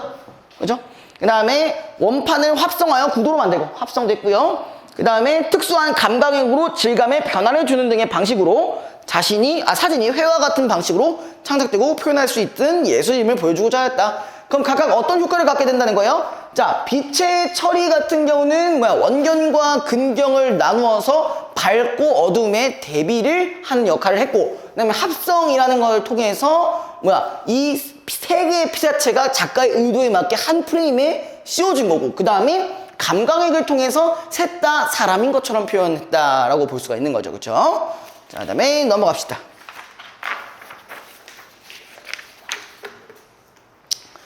자, 1번 미끌에 대한 이해로 가장 적절한 것은, 자, 로댕은 사진작품, 조각작품, 문학작품 모두 해석의 대상이 된다고 여겼다. 사실 로댕 같은 경우도 어떤 경우였어? 조각작품을 약간 사람들이 그 외형적인 것만 막 표현한다라고 막 약간 무시했잖아. 그러니까 얘는 그걸 이제 생명력이나 그런 걸로 표현한다고 했으니까 이 부분은 맞겠죠. 그죠? 자, 그 다음에 2번 기억과 관련하여 추론할 수 있는 스타이컨의 의도. 기억이 요 작품이네요. 방금 얘기했던 이 작품에 대한 의도인데, 자, 1번 고난도의 합성 사진을 쓴 것은 촬영한 대상들을 하나의 프레임에 담기 위해서다. 방금 설명했던 부분이죠. 맞니? 2번 원경이 밝게 보이도록 한 것은 빅토르 이고와 로댕 간의 명암 대비 효과. 그쵸? 이 원경 긍정 얘기하면서 명암 대비 효과 가지고 있다고 했었죠. 3번 로댕이 생각하는 사람과 마주보며 같은 자세로 있게 한 것은 고뇌하는 모습을 보여주기 위해서였다. 그치? 어두움이 창작의 고뇌였으니까 연결될 거고요. 4번 원경의 대상을 따로 촬영한 것은 인물과 청동상을 함께 찍은 근경의 사진과 합칠 때 대비 효과를 얻기 위해서였다가 아니라, 애초에 얘는 어떻게 촬영했어요? 얘랑 얘를 같이 촬영했잖아. 여기 보여? 여기 보여? 이거 둘이 촬영한 거죠? 이렇게 한 거 아니죠? 그래서 틀린 거죠? 그 다음에 5번 대상들의 질감이 잘 살지 않도록 인화한 것은 대리석상과 청동상이 사람처럼 보이게 하는 효과를 얻기 위해서다. 이거는 맞는 말이겠네요. 자, 그 다음에 3번. 자, 다음은 학생이 쓴 감상문의 일부인데, 윌글을 바탕으로 할 때 A에서 E 중 적절하지 않은 것은, 자, 그래서 A부터 E만 딱 읽으면 끝납니다. 자, A는 사진도 예술작품으로서 작가의 생각을 표현하는 창작 활동이라는 스타이컨의 생각. 이거 맞지? 그죠? 그 다음 B, 회화적 표현을 사전에서 실현시키려 했던 스타이컨의 노력. 있죠? 3번 스타이컨이 빅토르 위고와 같은 위대한 문학가를 창작에 영감을 주는 존재로 표현했다. 이것도 맞죠? 4번 스타이컨이 로댕의 조각예술이 문학에 종속되는 것으로 표현할 것까지 표현한 그런 적이 있었나? 그렇게 인정을 했으니까 로댕도 같이 사진 찍어줬다고 했잖아요. 그죠? 4번이 틀렸고요. 자, 이 기술적 도구로 여겨졌던 사진을 예술 행위의 수단으로 활용한 스타이컨, 이거는 맞죠? 그 다음에 니은의 문맥적 의미. 니은이 어디 갔니? 니은이 질감이 뚜렷이 살지 않게, 여기서 산다라는 거는 어떤 느낌이 산다라는 뭐 그런 걸로 보면 되겠네요. 그쵸? 자, 이 소설가는 개성이 살아있는 문체로 유명하다. 레알 생물이 살아있는 거 아니니까 이게 맞을 거고요. 그 다음에 2번은 불씨가 살아있으니 꺼지지 않았다, 이런 얘기고, 어제까지도 살아있던 손목시계 작동하다는 부분에 연결이 가능하겠죠. 4번 흰긴수의 고래는 지구에 살고 있는, 이건 서식한다라는 의미랑 동일하죠. 부부가 행복하게 살려면, 이건 서로 지낸다라는 얘기잖아. 그지? 맞니? 그래서 여기까지 하시고요. 그 다음에 우리 승기가 오늘 상태가 별로 좋지 않구만요. 그죠? 자, 5분 정도만 쉬었다가 바로 할까요? 봅시다. 한거 18국. 이거는 말 그대로 18개의 수가 있는데, 일수에 있는 서사를 제외하고는 총 18개가 있습니다. 그래서 요거를 다 아시면 당연히 개빡세겠죠, 그쵸? 그래서 아까 다른 수들도 갖고 갈까 하다가 그냥 어떤 내용인지 흐름만 일단 알고 가시면은, 그리고 우리가 제가 계속 얘기하지만 고전 시간은 고전 시가든 고전 소설이든 어쨌든 흐름은 다 비슷하다라는 얘기를 했을 거예요, 그죠?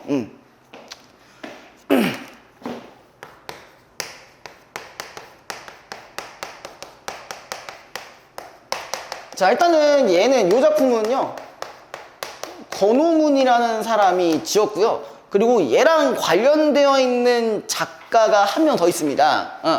요건 그냥 제가 별도로 쓰는 거라서요. 자, 얘는요, 예, 이황의 제자입니다. 이황의 제자예요.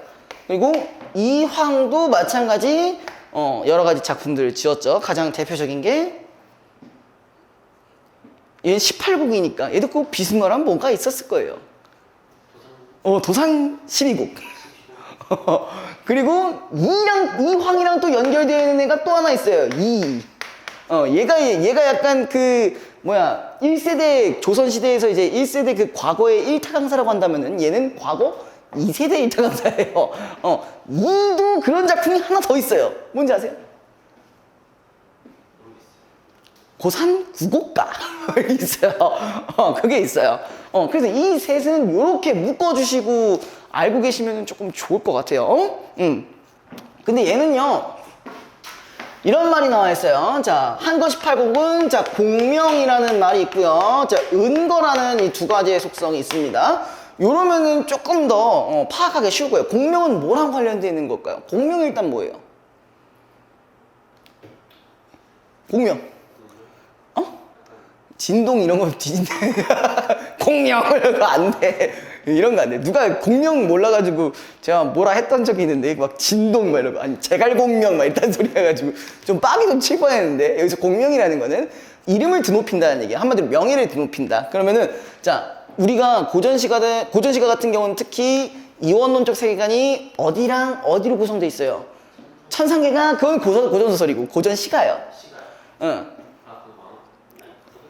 속세랑 자연이죠. 그쵸? 그러면은 공명 같은 경우는 뭐랑 관련? 속세랑 관련돼 있겠죠. 그죠? 공명, 속세.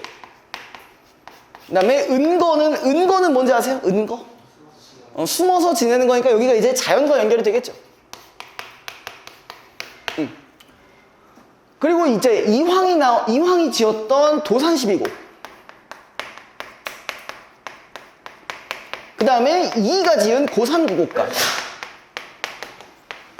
자, 요 두 친구 같은 경우는요, 둘 다 뭐랑 관련돼 있냐면요, 자연 속에 지내면서도 뭘 하고 싶어 하냐? 학습이라는 걸 하고 싶어요. 학문 수양을 하고 싶어 해요.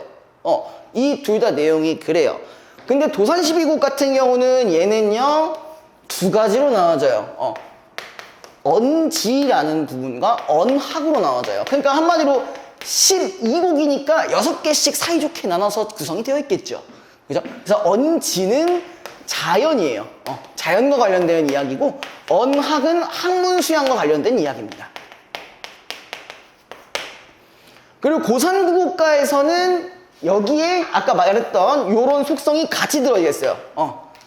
같이 들어있어요. 자연을 즐기면서도 뭐 강학도 하려니와 음풍을 뭐 하고 싶다 뭐 이런 식으로 이게 음풍이라는 게 뭐 바람을 맞으면 이제 뭘 음미한다는 얘기거든요. 그러니까 자연을 느낀다는 얘기라서 여기서 기본적으로 그런 두 가지 특성이 있는데, 자, 이 한거 18국 같은 경우는 원래 내가 속세로 나아갈지, 그 다음에 자연에서 은거를 할지에 대한 고민을 하고 있는 거예요. 근데 여기에서도 나오지만 이 권오문이라는 사람은 권오문이었나요? 권오문으로 내가 잘못 써왔네. 왜? 권오문이라고 했는데, 자, 아무튼 얘는요, 이왕한테 이런 고민을 해요. 나 이제 일단 과거에 합격을, 그러니까 쌤 가르침으로 인해서 제가 뭐 서울대 의대를 갔어요. 근데 엄마가 죽었네? 사실 이게 내가 엄마 때문에 그 과거 준비해가지고 급제를 했는데 엄마가 죽었어요.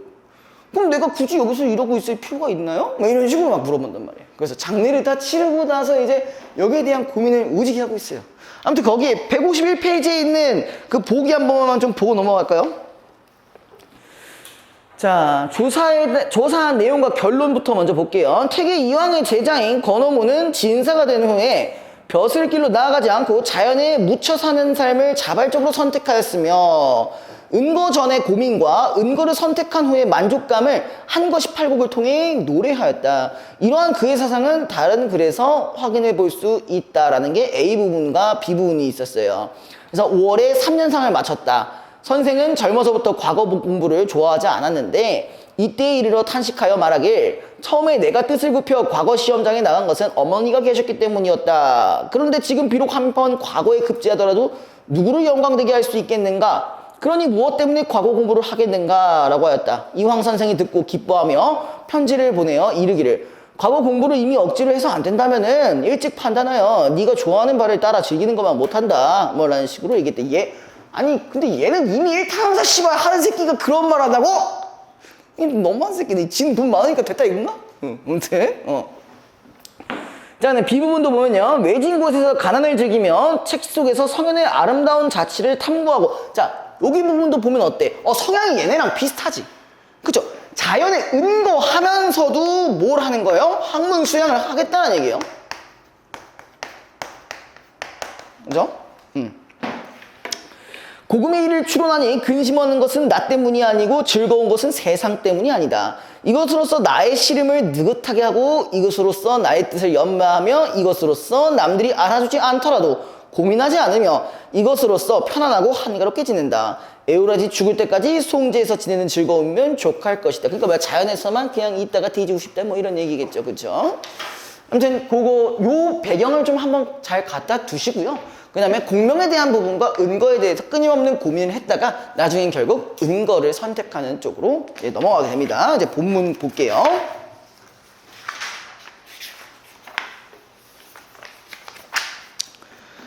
자, 일수가 어떻게 보면 가장 핵심적인 내용들 중에 하나예요. 이렇게 돼 있어요. 평생에 원하느니 다만 충여뿐이로다. 뭐야? 내가 원하는 것은 뭐래요? 충과 효래요. 그럼 이 얘기는 뭐야? 유교적 덕목과 연결이 되는 부분이겠죠, 그렇죠?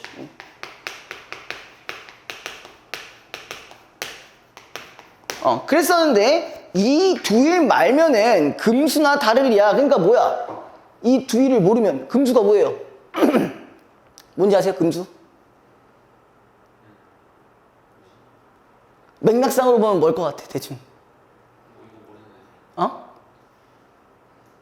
좋은 뜻일까요? 안 좋은 뜻일까요?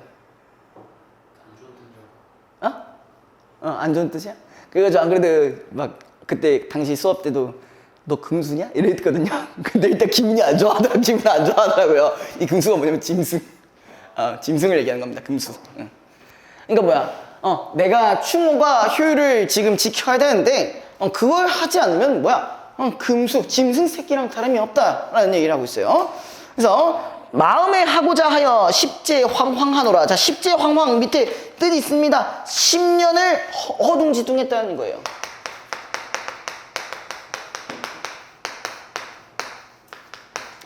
자, 이거 아까 나왔던 배경을 생각해 보시면 조금 더 이해가 편하실 거예요.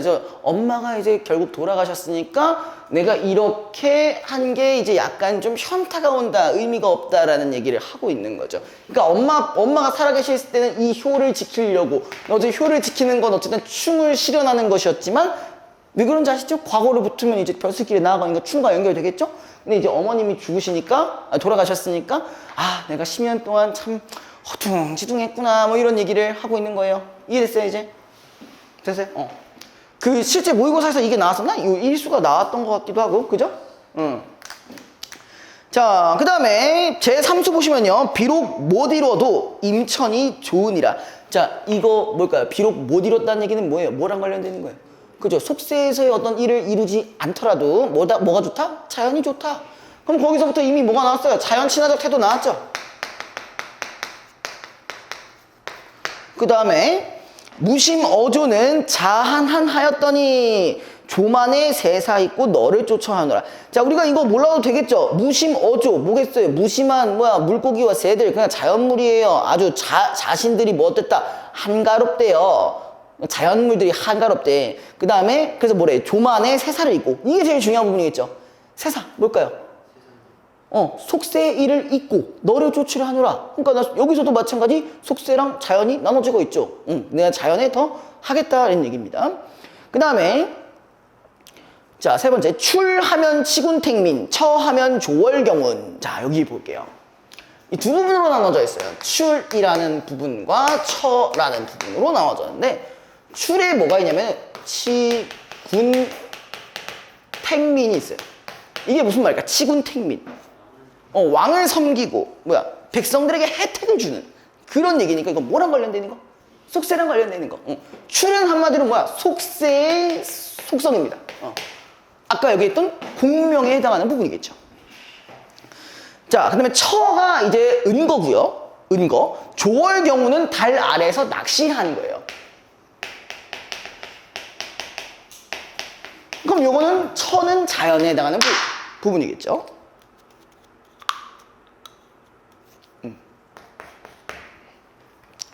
자, 그 다음에 명철 군자는 이것을 즐기나니. 자, 그 다음에 밑에 앞에 중간 건 몰라도 상관이 없습니다. 밑에 하물며 부기 위기라. 부기한 것은 위기가 될 수 있으니 어떻게 하겠다? 빈천거를 하오리라. 빈천거는 뭐겠어요 그러면? 부기랑 정확히 반대되는 의미겠죠. 그럼 내가 어떻게 살겠다는 거예요? 가난하게 살겠다는 이야기겠죠. 그럼 이건 이제 뭐랑 연결이 될까요? 나는 어쨌든 뭘 택했다? 난 철을 택할 것이고 그 다음에 소박한 삶을 살아갈 것이다 라는 얘기란 거죠. 그러니까 이거는 안분지족과도 연결이 가능하겠죠. 됐니? 괜찮아요? 자, 그 다음에 그럼 일단 삼수, 팔수 같은 경우는 속세와 자연에 대해서 계속 고민을 끊임없이 하고 있는 부분이에요. 그럼 어떻게 보면은 내적 갈등이라고도 볼 수가 있겠죠. 자, 그 다음에 밑에 청산이 벽계림하고 개상의 연촌이라 딴 건 몰라도 대충 자연 경관에 대한 얘기를 하고 있는 것 같아요. 그쵸? 산에는 이런 게 뭐가 있다. 벽계수가 있다. 시냇물이 흐르고 있다. 이런 얘기입니다. 자, 초당 심사를 백구임들 제알야. 백구라고 해서 이 자연에 대한 심사를 알겠냐. 자연에 대한 마음을 알겠냐. 이런 얘기고요. 죽창정 야월명한데 일장금이 있나니라. 자, 죽창정 야월명. 일단 우리 뭐만 보면 돼? 야월만 보시면 돼요. 밤에 달이 떴어요. 밤에 달이 떴어. 그 다음에 일장금이 있다. 이거 뭐겠어요? 내가 있다라는 그런 얘기겠죠. 그럼 나도 어쨌든 간에 자연 친화를 하고 있는 상황이라고 볼 수 있는 거죠. 그죠?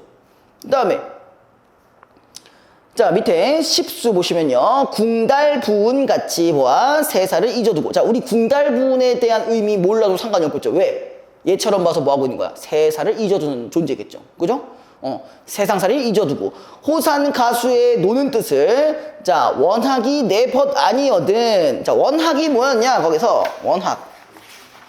아마 원숭이와 학이라고 되어 있는데 자, 여기서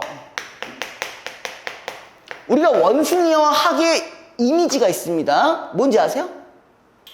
이거 뭐냐면은 이거예요.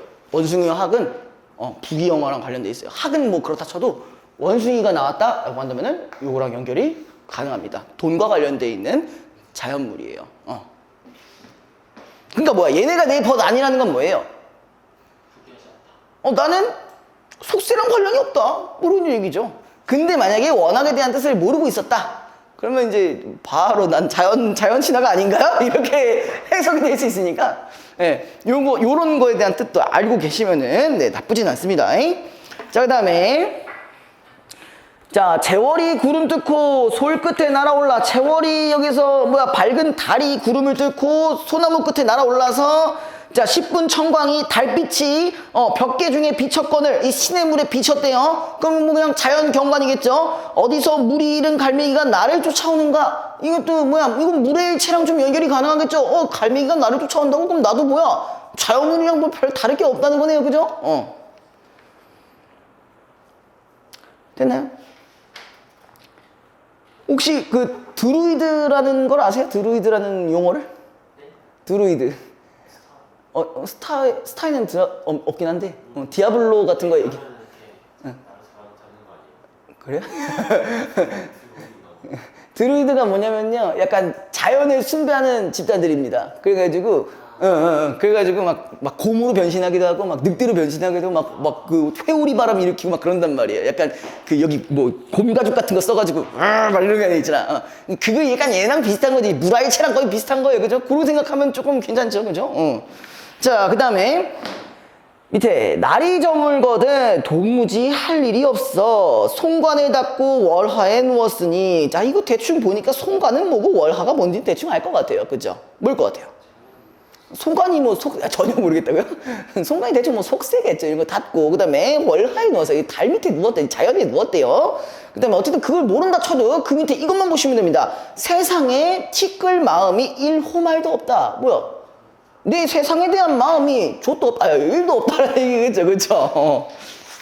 아주 쉽습니다. 이런 식으로 접근하면 되게 쉬워요. 근데 이런 걸 인식을 안 하고 가면은 당연히 이게 뭔 말이야 이러고 끝난다니까요. 그러니까 항상 그런 거에 접근을 좀 잘 해주셔야 됩니다. 자, 그 다음에 성현에 가신 길이 만고의 한 가지라. 성현이 이제 뭐냐? 성현이 뭔지 아세요? 그 옛날, 그죠. 옛날 시대의 그 약간 현자들. 그죠. 여러분들이 느끼는 그 현자 타임 같은 거 말고요. 현자. 그런 친구들이, 얘네들이 간 길이 만고의 한 가지라. 근데 밑에 뭐라고 하냐면, 은커나 현커나. 은은 뭐냐면, 아까 은거할 때 그 은자예요. 그러니까 숨어 지내거나, 현은 뭐냐면, 나타날 현입니다. 그러니까 나타내거나, 도가 어찌되리. 그러니까 뭐야? 이거나 다를 게 뭐가 있냐라는 얘기를 하는 거죠. 그죠? 한 가지 길이요 다르지 않으니 아무데는 어떠리. 그러니까 내가 뭐 공명을 쌓든 은거를 하든 뭐 별 상관없지 않겠느냐, 뭐 이런 뜻으로 생각해 주시면 됩니다. 됐어요? 됐어요? 넘어가도 됩니까? 자, 이제 마지막. 자, 강간에 누워서 강수 보는 뜻은 서지여사하니 백세인들 몇 근이요. 거기 보니까 고사 인용한 부분들이 있습니다. 거기 있죠? 자, 세월이 빠르니 백세인들 긴 세월이 겠는가라고 돼 있어요. 그러니까 내가 뭐야? 뭐 100년이면 뭐 이게 길게 있느냐 뭐 이런 얘기겠지. 그지? 이 자연 속에 있는 거, 그지? 맞나요? 그다음에 10년 전 진세 일념이 어른 녹도한다. 자, 진세가 지금 뭐라고 돼 있냐? 정신의 고통을 주는 복잡하고 어수선한 세상이면 당연히 뭐겠어요? 속세겠죠. 우리 그 두 개만 딱 파악하셔야 돼. 속세, 자연만 잘 구분하시기만 해도 이거 하나도 어렵지가 않습니다. 자, 그 다음에 다시 문제로 넘어갔어요. 자, 1번 윗글의 표현상 특징으로 적절하지 않은 것은. 자, 1번 독백적 어조를 통해 독백적 어조 있니? 우리 독백적 어조라면 시는 딱 두 중에 하는 게 있어요. 누군가한테 말을 걸거나 혼자 말하거나 아니면 대화 상대가 있거나. 이거 세 가지 중에 하나겠죠. 근데 보통은 독백적 어조입니다. 그죠? 시적 상황에 대한 화자의 내적 갈등 양상을 드러내고 있다. 내적 갈등이 있었죠? 속세에 있을지 자연에 있을지 요거였죠. 그 다음에 2번 서리적 표현을 활용하여 특정한 인물에 대해 가진 화자의 신뢰감을 강조하고 있다. 자, 일단은 서리적 표현이라는 거는, 자, 우리 고전 시가에서 가장 많이 나오는 표현법 뭐가 있었을까요? 서리법, 또 대구 있고, 또 영탄법 있고, 여기 세 개는 있죠. 그죠? 보통 요 선지가 나오면은 대부분 맞는 선지긴 한데 그 옆에 있는 맥락 가지고 한 번 더 보라고 했죠. 근데 여기서 뭐라고 했어요? 특정한 인물에 대해 가진 신뢰감. 아니, 지 혼자밖에 없다며. 그럼 애초에 1번이라는 선지랑 애초에 모순이잖아요. 독백적으로 나 혼자 있는 건데 갑자기 뭐 누구에 대한 화자의 신뢰감이 어딨어? 없죠. 자기 얘기밖에 안 하는 거니까 2번이 틀렸습니다. 3번 대구의 방식을 활용하여 삶의 방식에 대한 화자의 생각. 뭐 대구 뭐 당연히 맞겠네. 근데 이제 삶의 방식에 대한 화자의 생각을 나열하며 제시하고 있다. 얘 자연에 대해서 뭐 하고 싶다는 얘기를 했잖아요. 그죠? 4번 타자와 자신을 비교하는 방식을 통해 시적 상황에 대한 화자의 긍정적인 정서를 부각하고 있다. 자, 타자와 자신을 비교하는 거 어디 있었어? 고사 인용하는 부분이 있었잖아. 그죠? 그 다음에 5번 첫수와 끝수의 시간을 나타내는 표현을 활용하여 이거 뭔지 아세요? 아까 첫수에는 뭐가 있으면 10년을 뭐 또 횡횡했다 뭐 이런 말이 나왔을 거예요. 십제횡횡인가 그거 있을 거고요. 그 다음에 마지막에서는 10년 동안 뭐 진세일념을 했다. 요 부분이 있었죠? 그러면 요거는 시간 나타내는 표현 있고요. 시간의 흐름을 보여주고 있다라고 되어 있네요. 답은 2번입니다. 자, 그다음에 2번 시어를 중심으로 제9수와 제12수를 이해한 내용으로 가장 적절한 것은, 자, 9수와 12수는 아마 둘 다 뭐랑 관련되는 거냐면은 자연 친화와 아마 관련이 되어 있는 걸 거예요. 그쵸? 요거에 관련되는 건데 보통 이런 문제를 많이 힘들어 하시더라고요. 그쵸? 자, 제9수는 청산부터 초당으로, 제12수는 구름부터 솔로 화자가 공간을 이동한다. 일단 12수만 보셔도 뭐야 다리 뚫고 다리 소나무 끝에 날아올라가라는 거니까 이 공간의 이동이 들어갈 수 없지. 얘가 다리를 타고 다닐 수는 없잖아. 그죠? 2번 제9수의 일장금은 세상과 단절하고 싶은 화자의 마음은 이수의 청광은 세상과 소통하고 싶은 일단 요거부터가 좀 틀렸네. 나 자연 친화하고 있는데 웬 속세랑 소통을 할 거예요. 그거 없잖아요. 그죠? 3번 제9수의 백구와 제22수의 갈매기는 모두 자연물을 통해 외로운 감정을 드러내기보단 뭘로 바꾸시는 게 좋아요? 물화일체로 바꾸시는 게 좀 좋겠죠? 자, 그 다음에 4번 제9수의 야월명과 12수의 제월은 모두 달을 보며 애상에 잠겨있는 화자의 모습. 애상이라는 건 뭐예요? 슬퍼하는 거죠. 근데 그런 슬퍼하는 부분이 있나? 나 지금 자연 개 좋아 이러고 있잖아. 그죠? 자, 5번 제9수의 벽계림과 제12수의 벽계중은 모두 화자가 목도한 자연경관으로 그 안에서 살아가고 있는 화자의 삶을 보여주고 있다. 이게 제일 맞는 말이겠네요.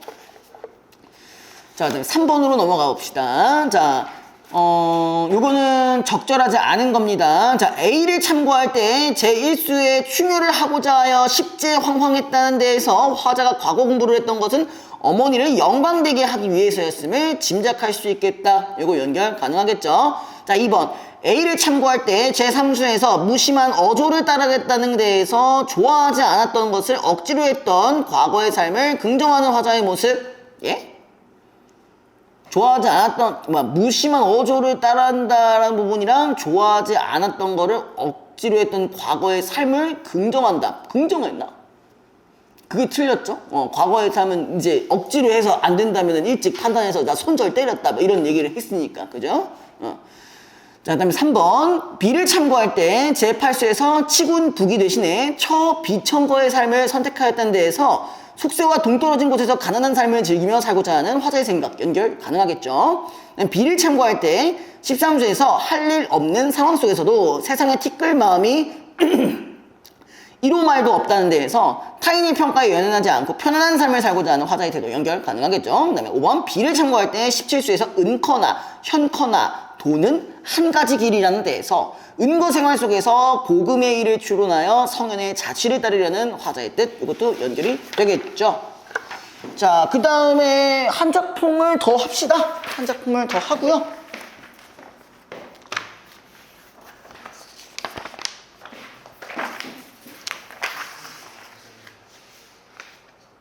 응?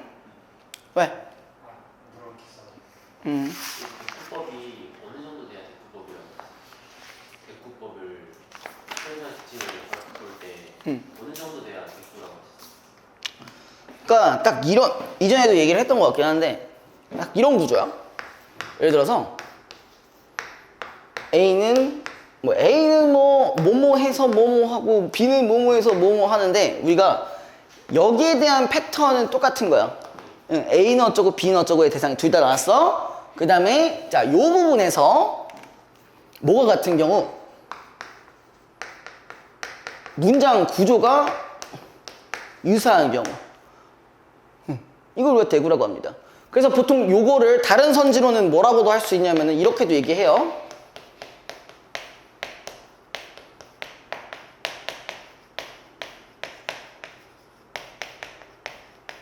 요런 선지도 나올 수는 있어요. 대구가 나왔다면은. 그래서 요게 반복이 돼. 야, 왜 나한테 물어보면 되는 거 아니었어? 제가 물어본 건 다른 아, 그래요? 아, 그래, 너가 물어본 거야? 이거 물어본 줄 알았네. 그죠? 아무튼, 요 부분들이 있고 나서 A랑 B의 꼴이 있다라고 하면은, 그럼 대구랑 연결이 가능하겠죠. 그러면 아까 그 방금 얘기했던 한글 18곡에 대한 얘기를 잠깐 다시 해볼까요? 거기 대구? 그 헷갈렸어요? 그 1번에 3번 때문에? 예전에 이거 틀렸어가지고 어떤 거? 출하면 시온택님 처음에 저걸 유산 성사 구조로 생각 안 해서 틀렸었어요. 여기 요거 자체도 대구잖아. 그죠? 요거 구조 있고요. 그죠? 그리고 이거를 이렇게도 설명할 수 있고. 그거 나한테 질문했던 것 같은 기억이 있는데? 맞나?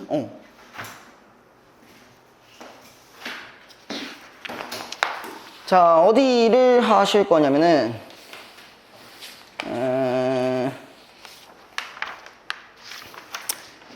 자, 우리 동네 김씨하고 끝낼게요.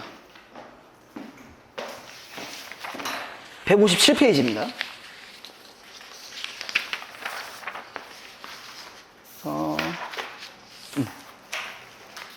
일단은 161페이지에 있는 보기 잠깐만 보고 그 다음에 넘어갈게요.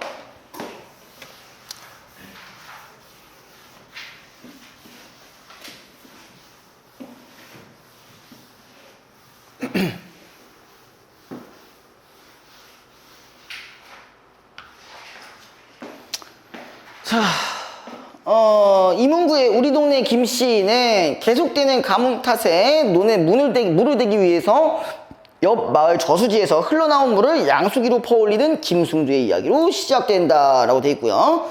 그의 시도는 곧 여러 사람에게 트집을 잡혀 시비가 붙지만 자 모두들 학교 운동장으로 모여야 하는 민방위 교육 시간이 되어 흐지부지 되고 여기 동그라미 한번 쳐봅시다. 민방위 교육.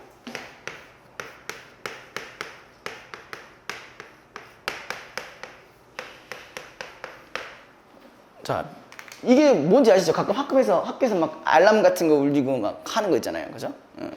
여러분들은 아직 멀었습니다만, 네, 일단 어디부터 갔다 와야 돼? 군대부터 갔다 와야 되죠? 그 다음에 이제 뭐가 있어요? 예비군도 있겠죠? 그 예비군 끝나야 이제 저걸 합니다. 예. 전 참고로 요거 이제 2년 차입니다. 예. 레알 아저씨네요. 이제, 예비군은 다 끝났습니다. 재작년에. 그때 너무 꿀 빨았던 게 코로나여가지고 이제, 집합 안 했어요. 그래가지고 한 2년을 그냥 그 온라인 그것만 하고 그냥 다 끝났어. 예. 그래서 이제 민방위 이번에 해야 되는데 5월 달에 있었는데 제가 못 갔어요. 이번에도 안 가면 이번 겨울 되기 전에 안 가면 이제 벌금 내야 돼요. 별로 왜 우는 거야? 새벽쌤도 어? 새벽쌤도 응. 저 일요일에 안 가면 200만 원 내나? 아마 뭐 그 월급이 아니라 무슨 벌금 그거 내야 된다고 했어요. 저도 아마 저랑 비슷하게 가지 않았을까요? 정확하게 기억이 안 나는데 저는 한 2년 차 정도 되는데 언제 가는지 잘 모르겠네요. 제가 뭐 별로 궁금하지도 않고 보시면 나겠지만 그렇게 막 친한지 잘 모르겠네요. 네, 그래요. 아무튼 여기 남자쌤이 이제 거의 뭐 저랑 이 쌤밖에 없어가지고 아마 조만간 한 분 더 들어오시긴 하는데 뭐 아시죠? 들어봤죠? 그 레오 쌤인가 아마 그랬던 것 같은데 그 쌤만 남자 쌤인 거 무슨 과학 쪽에도 있긴 했다. 안 계셨을 때는 거의 저희 둘만 남자여가지고 다 여자 쌤들밖에 없었어요. 물론 제가 볼 시간이 없긴 하지만 아무튼 그렇습니다. 아무튼 제가 이 얘기를 잠깐 왜 했냐면요. 여기서의 민방위 교육은 약간 그 농촌에서 이루어지는 일종의 계몽 교육 같은 거예요. 그 이전에 했던 거 기억나세요? 패촌행, 세한도 이거 기억나시죠? 그때 우리가 뭐 있었다고 했었죠? 새마을운동 있었다고 했잖아요. 그 새마을운동의 일환입니다. 네. 새마을운동. 어쨌든 뭐예요? 이거는 국가가 주도하는 어떤 정책입니다. 국가가 주도하는 어떤 정책이고요. 자, 그래서 흐지부지 되고 김승두는 교육장에 학교를 이동한다. 어수선한 민방위 교육장에서는 농민에게 도움이 되지 않는 잔소리만이 쏟아지고 농민들은 억지로 자리를 지킨다. 1970년대 농촌의 변화를 여러 각도에서 비판적으로 다루었던 작가, 비판적이라고 했어요. 그죠? 이 작품을 통해 정부와 관청 주도의 근대화 시책이 아까 새마을운동, 일방적인 태도로 농촌을 계명하려는 관청 주도 행사, 그 다음에 관리들의 권위적 모습들을 비판적으로 바라보며 여기서 소외되었다고 느껴졌던 농민들이 그로 인한 씁쓸함을 조롱, 야유, 투덜거림 등으로 표출하는 모습을 해학적으로 그려내고 있다라고 돼 있어요. 자, 우리가 해학 얘기하는 김에 한 번 더 얘기를 하고 넘어가죠. 우리 해학이라는 말을 했을 때 풍자라는 말도 같이 딸려 들어옵니다. 그렇죠? 이 둘의 공통점은 뭐예요? 웃음을 유발하죠. 그렇죠?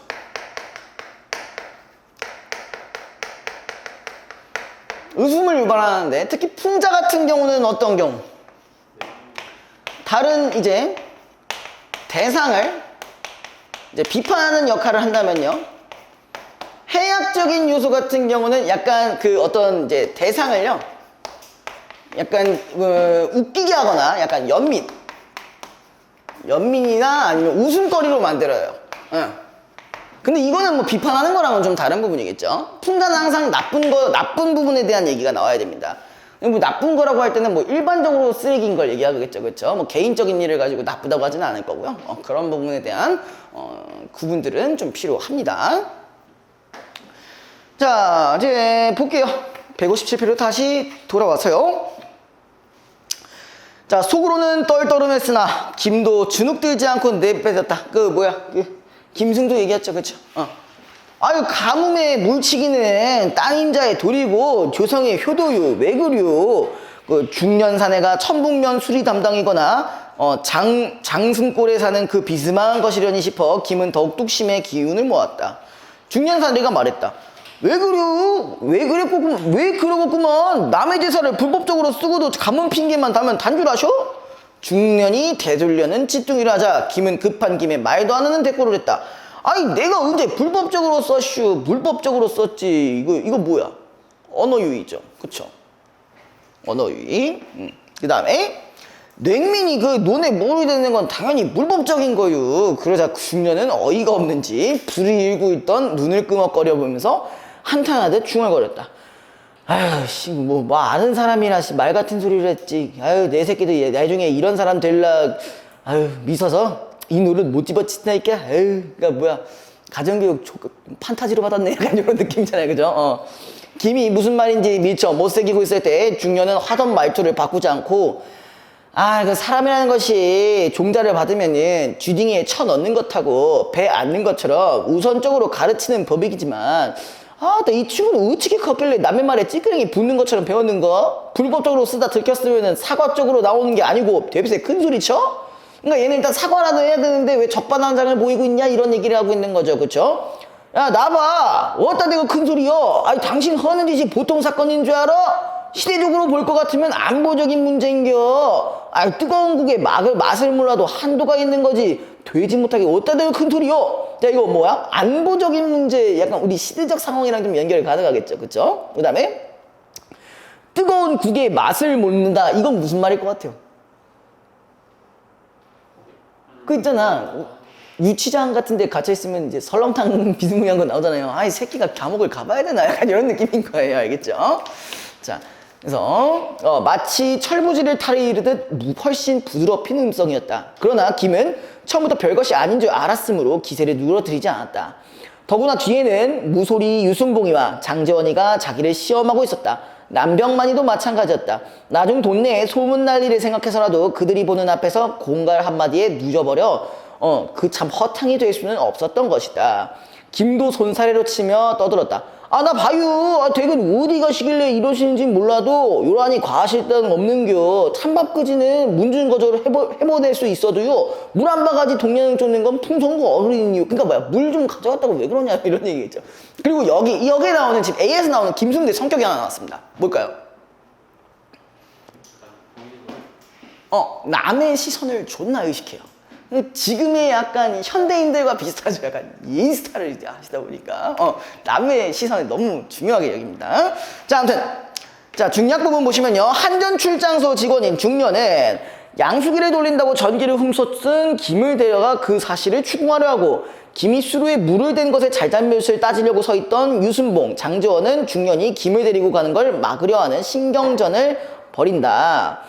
그 사이 어느덧 민방위 교육 시간이 되어 모두들 마을 학교 운동장으로 모이게 된다라고 되어 있는데, 이거 혹시 했었냐, 학교에서? 네. 했었어. 자, 이제 또 뭐라냐, 지 자신이 그 교육에 대비해서 학습해 둔 게 있는 것도 아니고 해서 배랑 할 말도 없습니다. 또 솔직히 말해서 지가 얘서 뭐라고 떠들어봤자 머릿속에 담고 기억하실 분들도 없을 줄 알고 있습니다. 그냥 뒤에 앉아가지고 조용히 담배나 피시며 시간을 채우도록 하시오. 그러니까 얘도 어쨌든 뭐야, 이런 교육이 의미가 없다라는 걸 알고는 있는 거죠, 그죠? 그런데 퇴비들을 싸실 때 이거 약간 뭐야, 꼰대 특 아니냐? 이 씨발 좀 편하게 쉬라면서 왜 씨발 편하게 쉬지를 못하게, 그죠? 퇴비들을 싸실 때는 그 몇 가지 유의를 해주시라 이게입니다. 위에서 누가 원체에 와가지고 보자고 하는, 언제 와서 보자고 하는지 알 수 없으니까 그 퇴비장 앞에는 반드시 폐찰과 척봉을 꽂으시고 그 지붕 개량하고 남은 썩은 새나 뭐 그타 여러 가지 찌끄레기로 쌓인 분들은 큰애 터진 풀 좀 벼다가 이쁘고 날씬하게 미장을 좀 해주시고요. 정월 보름말 투가리에 시래기 묻혀담고 흐지 마시고 혼인 땐 두분 모스처럼 깨끗하게 쌓아주시라 이겁니다.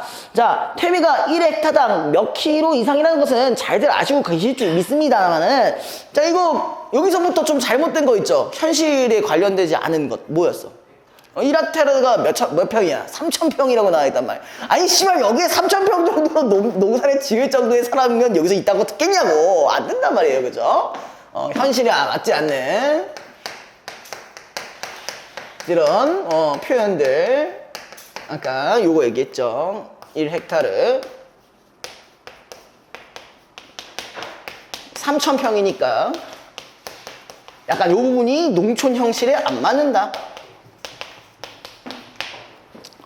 자, 그 다음에 아무쪼록 식전에 두 찜, 저녁에 두 찜, 그 반드시 비시도록 당부하는 것입니다. 그래서 이제 그때의 김은 퇴비는 지저분할수록 거름이 짙다는 생각을 하고 있었으나 입 밖으로는 무심히 아유 모냥내고 있네, 몇 평이 1헥타르인지 위치게 하려 하고 두렁거렸다. 근데 이제 뭐 알아도 그만 몰라도 그만인 거였지만 순전히 남의 말에 토달기를 예사로 해온 입버릇하셨다. 그러나 좌중은 무심히 넘어가지 않았다. 갑자기 뭐야 이제 빡친 거야. 이거 들었어. 그거 김의 음성이 너무 컸던 것이다. 뭐야 이마요, 아이 뭘 모른다는겨, 구식노인데도 다 아는 상식을 다니 정말 몰라서 한 소리요? 하며 부면장이 따뜻하기 시작했다. 할 말도 없는데 시간은 남고 처져 심란하던 중 개재에 잘됐다는 눈치가 역연했다. 부면장은 마이크 진 소리를 뒷짐지 채 육성으로 떠들고 있었다. 아이 당신 같은 사람은 어디를 가보고 의뢰건 한두 사람씩 있어. 그러나 여기는 그런 농담할 데가 아니오. 김은 남의 눈이 수백이라 구세 먹은 삭정이 부러지듯 싱겁게 들어가기도 무섭고 그렇다고 졸가리 없이 함부로 말대답하기도 그렇겠도 하여 어쩔 줄 모르다가 마음에 없던 말을 엉겹결에 내뱉었다. 여기도 마찬가지 이 새끼가 성격이 드러나는 부분이죠. 알면 지랄한다고 물어요? 평도 있고 마지기도 있고 뱀이도 있는데 해필이면 알아듣기 거북하게 헥타르라고 할 건 뭐냐 이게요. 아유 저 천둥면이 그렇게 촌인가? 저 딱 한 사람도 다 있으니. 아이 나 보슈. 국가시책으로 미터법에 의하여 도량형 명칭 바뀐 지가 언제인데 언제까지 그런 것도 모르는겨? 당신이 씨발 나를 놀려보겠다 이거요. 그래서 부명장은 당장 잡돌이할 듯이 눈을 부라리며 언성을 높였다. 곁에 앉은 남병만이가 팔꿈치로 집적거리며 참으라고 했으나 김도 주눅들지 않고 앉은 채로 응수했다. 아니 내 말은 그렇게밖에 안 들리유. 그 학교 교실 벽대기 좀 보슈. 뭐 이러고 써붙였슈. 그 나라 사랑 국어 사랑. 아이씨 뭐 우리말에 쓰자는 것도 국가 시책이래유. 옛날부터 관걸이 말 다르고 농민들 말 다른 게 원칙인 게요. 천등면이 이렇게 촌인가? 에이 참. 그래서 이제 부면장은 무슨 말이 나오는 것에 참는지 한참 동안 입술만 들먹거리더니 겨우 말머리를 찾은 것 같았다. 자 항상 요런 게 좀 있잖아요. 이제 논리로 싸움이 안 되면 뭐해? 너 몇 살이고? 니네 아버지 뭐 하시노? 이렇게 나오잖아, 이거. 그죠? 도대체 당신 어디 사는 누구요? 뭐 하는 사람이요? 그래서 그러다가 누군가가 뒤에서 큰 소리로 대답했다. 그 사람도 높아요. 그 말이 떨어지기 전에 또 다른 목소리가 곁들여졌다. 그 놀미부락 개발위원이고, 마을문고 후원 회원이고, 뭐 사실 뭐 족도 없는 그 명칭이죠, 그죠? 그러다 여기저기서 우르르하고 아무나 한마디씩 랩들이랬다. 가족계획 추진위원이고 부녀의 회원 남편이요. 열누림 조선대책위원이고 야산개발 추진위원이고 단위조합 회원이요. 이정하고 친구요. 아유 조용히 해줘요. 앉아줘요. 그만해둬요. 입 좀 다물어줘요. 뭐하고 있는 거예요. 여기 어쨌든 뭐하는 거예요. 조롱한 거죠. 그쵸? 일종의 여기 부분이 해악성이 드러나면서도 풍자하고 있는 부분들입니다. 그죠? 그러니까 자꾸 그 위치로 약간 권위적으로 뭔가 하려고 하니까 다른 농민들도 그거 듣고 있으니 빡쳐가지고 이렇게 얘기한 거잖아요. 그죠? 그래서 하고 부명장은 다시 마이크에 대고 고래고래 고함을 질렀다. 약간 수그러들자 부만장은 언성을 낮추어 말했다. 1헥타는 3,000평입니다. 앞으로는 200평이나 뭐 말가웃지기 하고 전 근대적인 단위는 사용을 삼가주셔야 되겠다 이겁니다. 자, 그 전근대적이라는 게 뭐예요? 옛날 거 얘기하는 거죠, 그죠?